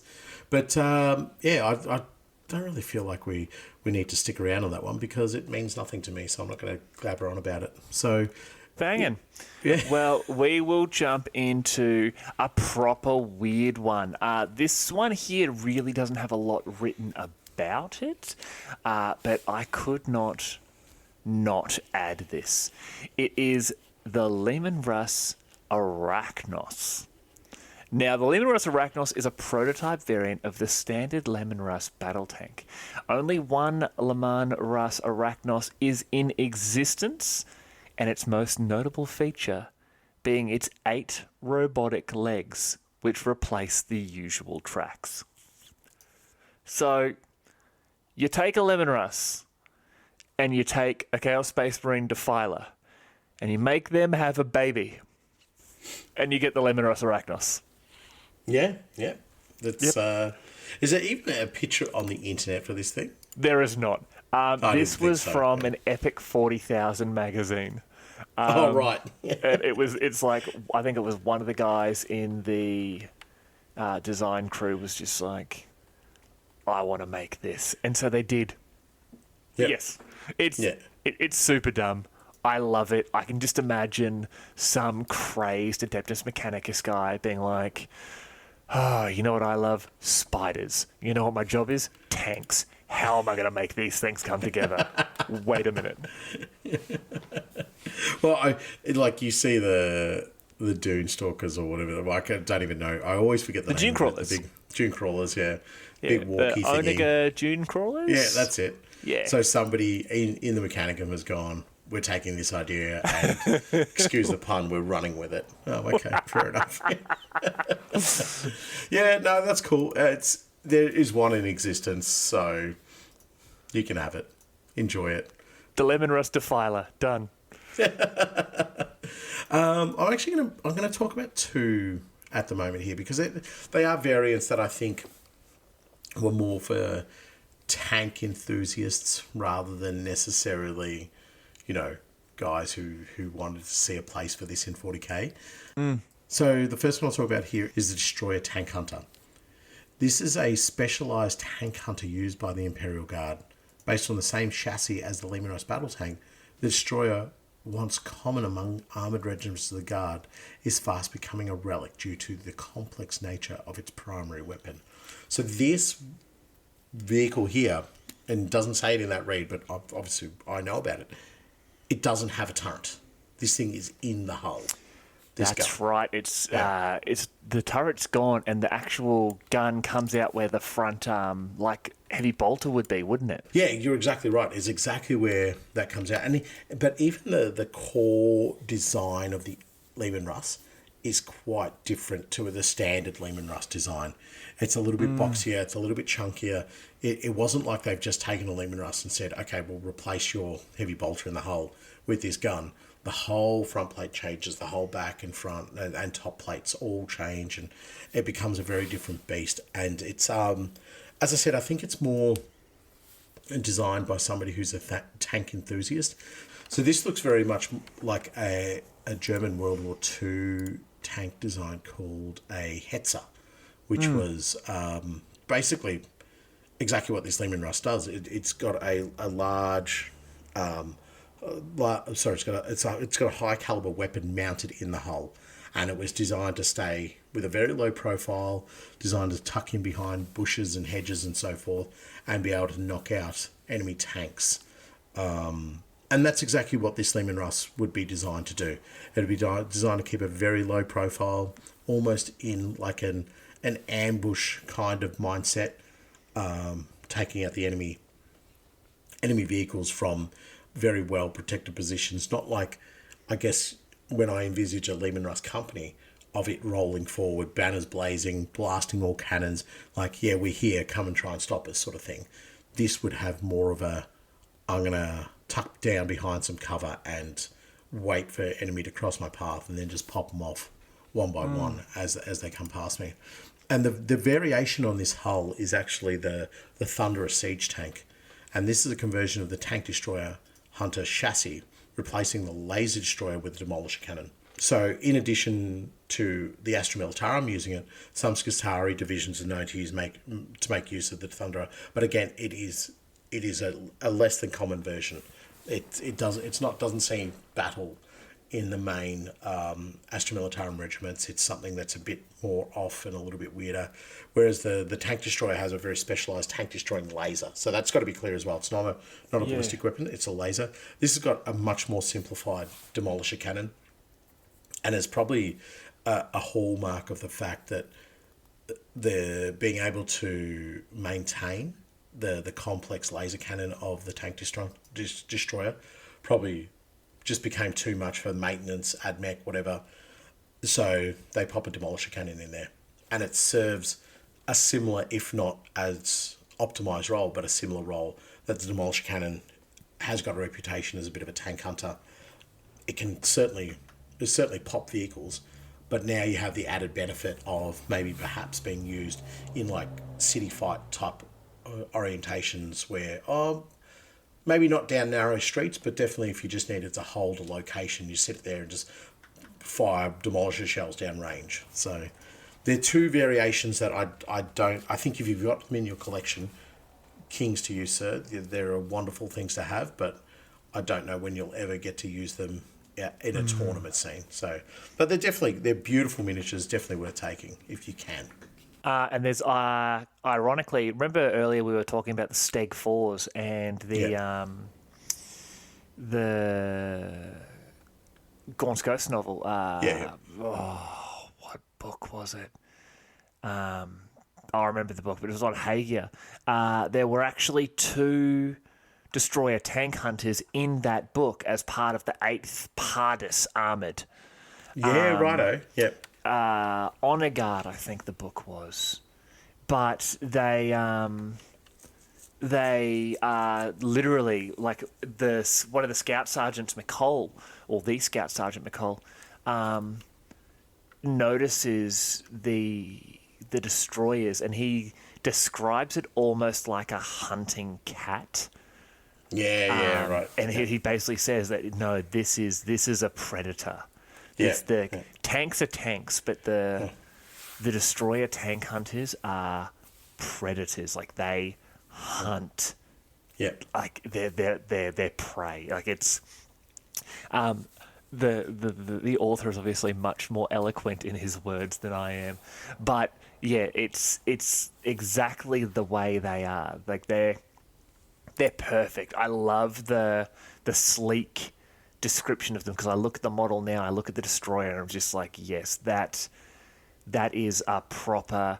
It can hide behind rubble. It can be sneaking at you behind the other tanks, because by the time you see it, it's already fired that big laser destroyer weapon down on you, and it's just ripped you apart. Yeah, 100%. And there is a way you can field it in the modern version of the game, is because we don't have firing arcs and all that anymore in 40k. You just run it as a vanquisher with a heavy bolter turret. Do you know what I mean? And so you can, aesthetically wise, you can mount the vanquisher cannon in the hull. As long as your opponent is, I would just bring a turret for line of sight purposes. That would be it. Yeah, you put perfect. The turret on there for line of sight, and otherwise you can still have a vehicle that's really cool looking, but is still playable within the modern set of rules. Right. So I think we're almost we're done. Well, we have one left. One. The long-awaited tractor, and it is actually the Atlas recovery tank. It's not a real tank. It is an Imperial Guard armoured recovery tank based on the Leman Russ tank chassis.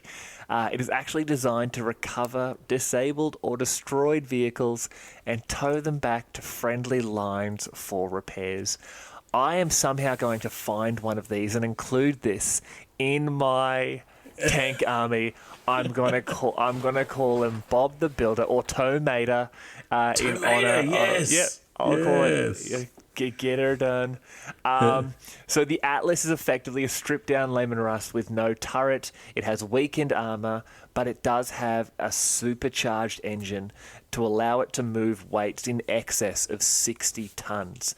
Ironically, the majority of Leman Russ tanks and their variations sit between about 58 and 65 tons. 3 or more of these bad boys can actually tow super heavy tanks. And so that's cool. Yeah, so they'll basically pull Bane blades or shadow swords, shadow blades, storm shadows, like the shadows, the shadows, the storms, and the Bane Banes and the blades. Yeah. But they can actually do it that way. They do have some weapons, despite all that. They will still have the hull-mounted heavy bolter, because it can't be an Imperial vehicle without a heavy bolter of some description. Yep. And you can still get heavy stubbers or storm bolters, and even hunter killer missiles.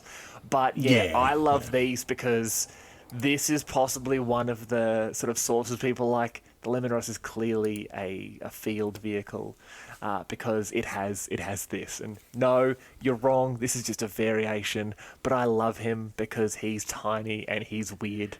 And I'm getting one, and I'm calling him Robot Business. Robot Business, yes. Done. So, look, I know there was definitely rules for this in a Imperial Armour book at some stage, but it is one of those things that we see brought into the games that we love where it has no real application. Absolutely not. If you're taking this in lieu of taking another tank, the questions need to be asked about, like, what exactly do you want out of the game that you're playing.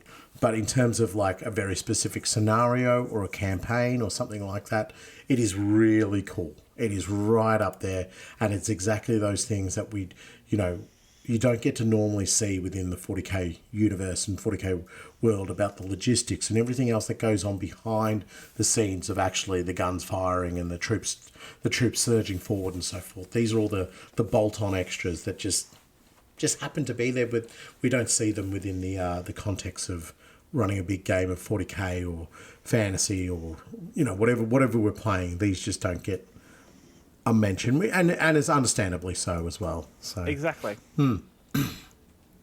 Right. So I actually do have one more tank that I want to talk about, and it only came to me.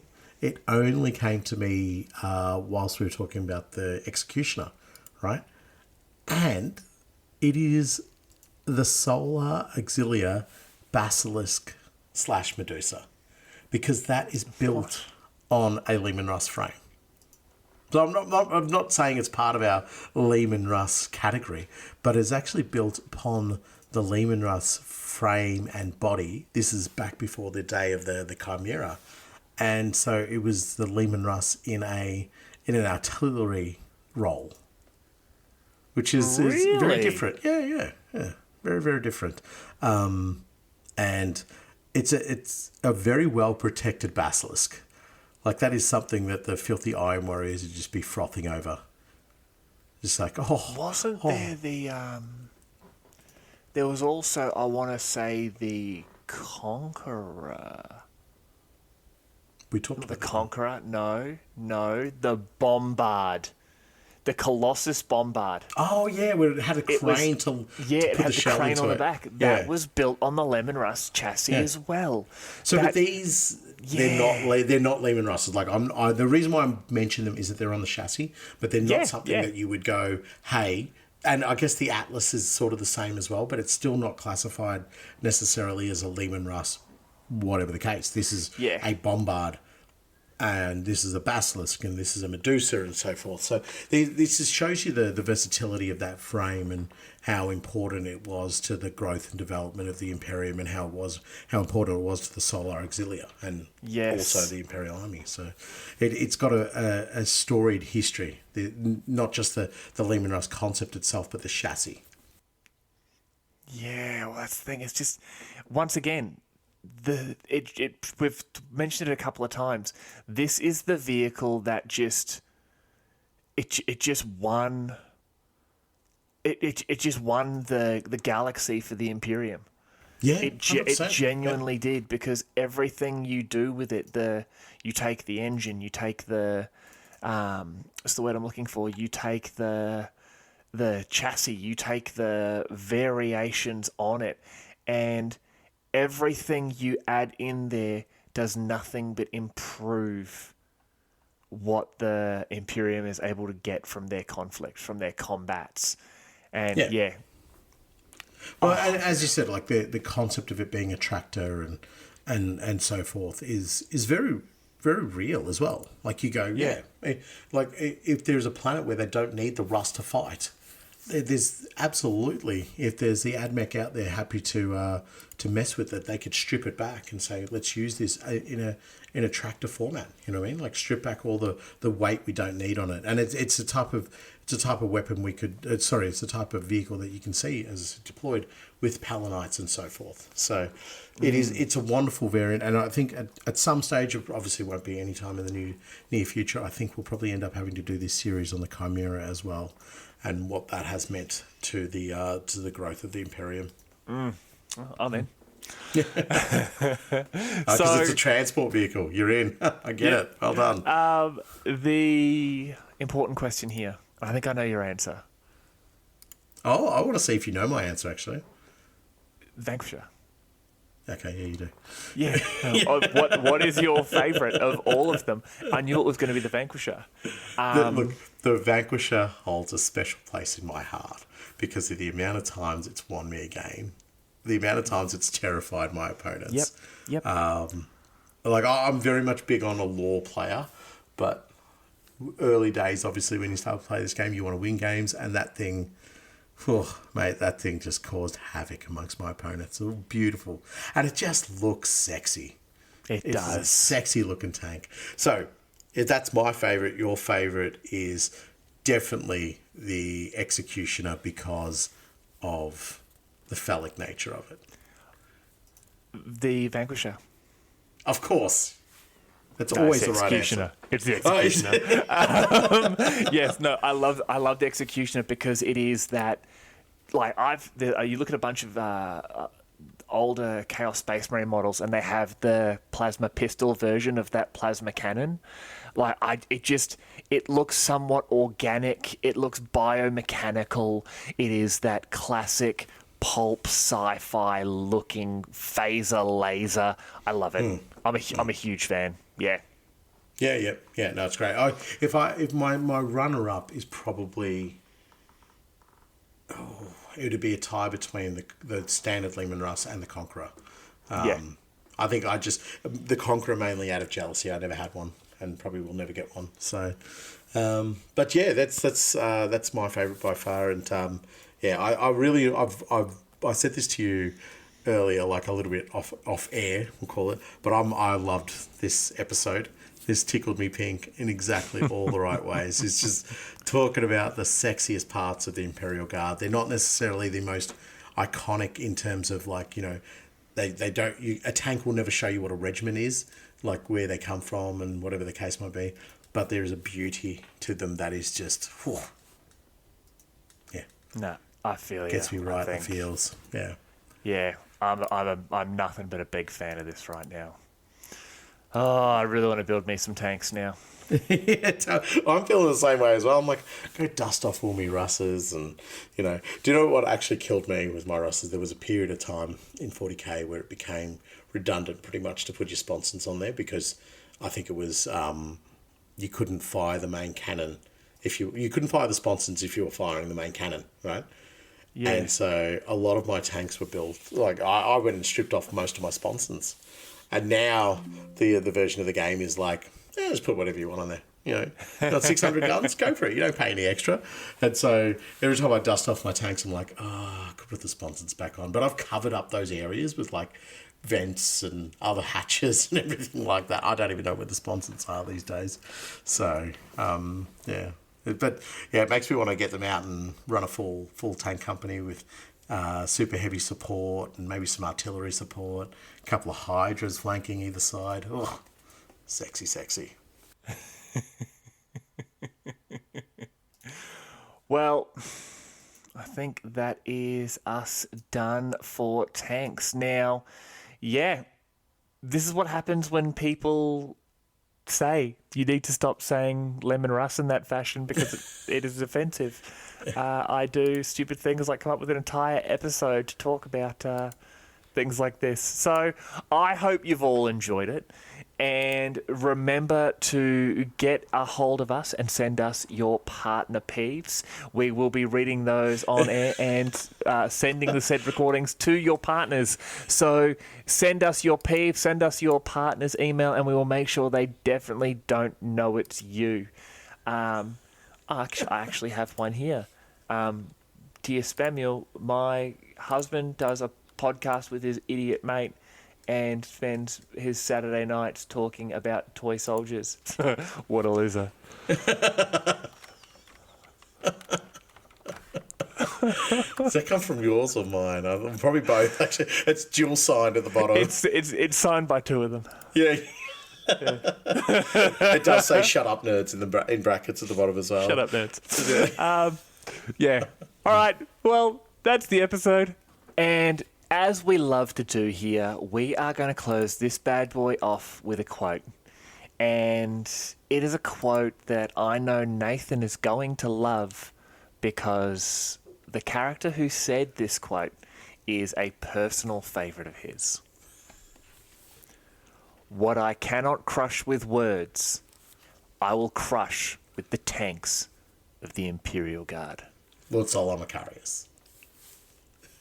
Bye, scummers.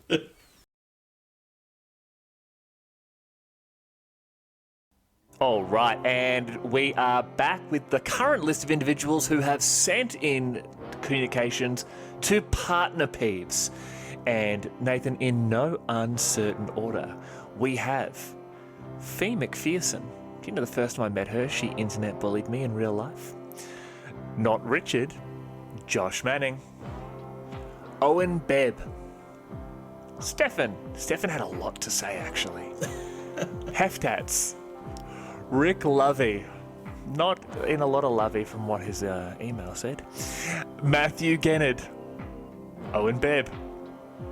Nick O'Time. Oh, Nick O'Time. Sam Britt. I saw that. Yeah. I saw that partner peeve. That was yeah. That got a lot of venom. That got offensive. It got quickly. real offensive real quickly. It was. Let me just start by saying and expletives from the get-go. Oh yeah. I learned German for that. Sam Bridges, Stephen Livingston, Draknar. Wasn't really a peeve, more of a. I kind of wish she'd stop yelling at me when I listen to your podcast. Rob Vanderpost. Froggenstein. Dewey Sherwood. Peter McGlone. Elusive Badger. You had a lot to say. It did, but it was really like there was a definite undercurrent of badger-related issues. Like, our habitats are being destroyed. Whoa. Is it partner peeves or badger peeves? Like, badger peeves are a completely different thing. Simon Hansen. Kilgore. The only peeve was really a lot of gore. CJ McClellan. Kenzie. Mike Wright. Fabio Vonnerheim.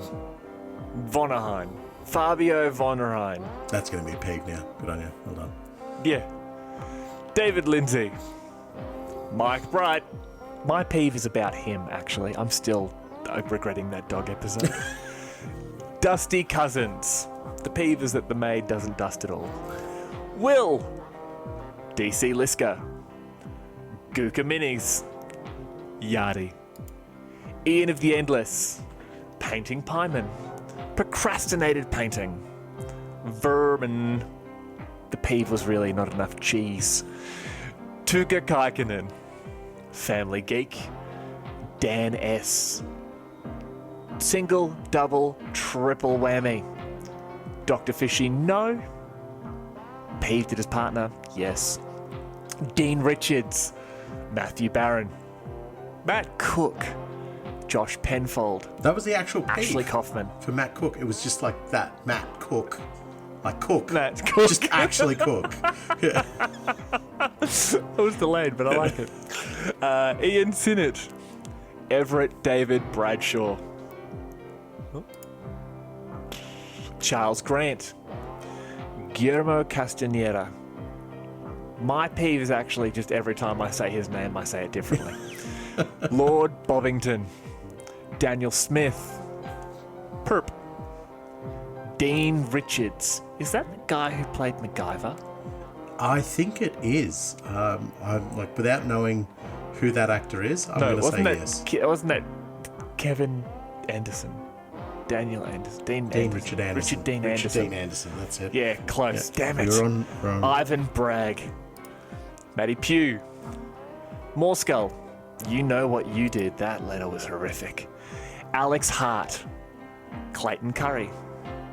Tad Mercer. Philippe Sampson. Wargammer in the Dark. From Somewhere. Alistair Z. Alfonso the Traitor. Actually, my peeve is with him. He played Warhammer so hard like 2 weeks ago, he had a stroke. I didn't make out a word you said. Sorry, brother. It all went dead. No, he played Warhammer. He played Necromunda so hard the other week. He emailed me. He had a stroke. No, legit. Oh. And that's how intense the game was. Oh, that's like it. It's just dice rolling. I think he won. Oh, well, you'd want to. Even if I was his opponent, I'd be like, you win. It's okay. You win. Yeah. Oh, he faked it. Didn't want to lose the territory. Nice one, Alfonso. Well played. Simon Westlake. Chad Buttman. Lloyd Goldsmith. Jonathan Blake. Jordan of Great Scott Hobbies. His only real pet peeve is he's Canadian. But he's too polite to say anything. Hive Builder. Tom Davies. Matthew David. Joe Bates. Joe Mama. Stuart Wicks. Martin Moser. Ed Strickland, third best here in podcasting. Mike Stewart. Whispering Fog. James the Week. Goran Sandstrom. Bo Stevenson. Nate M. Michael Livas. Kakuna UK. In brackets, Dan. Oh. My peeve is it should just be Dan. Josh Reynolds. Brian Byers. The Clown Grinder Cultist. Necro Macho. Samson Kennedy. Kelligator. Josh Reynolds. Grant Train. Pause there 1 second. You've mentioned Josh Reynolds before. There's two. Okay, sweet, cool. Yep. Josh Train. Treasy. Sandro Noblich. Dacamatic. Life in the Ruins. That was Nicole. That was the actual peeve. Life in ruins. Like, please help. And we just laughed. We just thought that's funny because your name is tent. There you go. Yeah, no, just send me a tent. Justin Hawkins. Michael Stewart. Patrick Winter. Ballum Malleus. Glenn Wilkinson Tuff. Roger Rage. Silent Key. The peeve was really that you'd jingle the keys and nothing happens. Yeah. So how is that happening? Well, you're deaf. You're deaf. I'm sorry, buddy. Sorry to break it to you. Daniel. Jason. Jimmy Marshall. Rob Hacker. Hackerman. Gardner Seekins. Josh Brandfus. Scott N. Lenny. Axel 1313. Ammon. Bo. Eric McKenzie. Boss Muppet. The peeve there. He killed my goblin. I'll never forgive him. Tom. Another guy named Tom. Brad Gilliant. John Cochran. Sean Leary. Rob Knight. Joe Roberts. Craig Tuff. I gotta start doing these faster. Right, let's go. Jeremy. Caitlin Novak. James W. Vote for Pedro. Chris Vasiliades. Adeptus Aquinas. Damien B. Winterbourne. Jeff Nelson. Christian Jench. Net Surfer 733. Alex. John Basley. Brum. Sean. Dr. Toe. My peeve there. Took my tooth. Didn't give me anything for it. Bearded Dad Studio. Loves the Dog. Adam Kaporowski. Kapjarowski. 3 Ogres in a Trench Coat. Paul Welsh. Jason Turner. Gabriel Campbell. 50 Shades of Nuln. Amelia Wigg. Amelia Siv. Gilda's Ford Radio. Home of equal third best hair in podcasting. Rowdy Roddy Roscoe. Cygnus Maximus. Damian Davis. Adam James Bruin. Adam Bruin. Adam Hicks. Danny Harrison. Chris Batty. Nick. Poseidon's Kiss. Jim Bob. Son of God. Luke Dyson. Trent Duncan Jones. Genghis Party Mauser. Michael Brown. William Payne. The One Punch Orlock. Gripe with him? He gave me a list that I couldn't win with. Yeah. Damn him and your dice rolling. Yep. Yes. Yep. That's my partner P for him. And he made me drink flavoured milk. Joe, Hive Scum Walker. Pylon, Tim Harrison. Hairy Bob Submariner, I still haven't forgiven you. Morbid Progeny, Hive Market Minis. Jason Sklenner. Alex, the 108th. Morja 477. Dave Grant. Alex Adams. Overlord Bleak. Kieran Sweet. Barks. Ryan Taylor. Tired Ape. Hot Shot Grot. David Soden. Ben Davidson. Jesse Barton. Simon Bizarowski. Josh Hunt. And William Young. I should do them fast every time. You can do it next time. Yeah. My jaw hurts from all of the talking. Well, that could be your Dave. Well done. That's my... Dear Underhive Lorekeepers, stop. This is my peeve. Stop. This is not a telegram. Goodbye. Goodbye. I love you.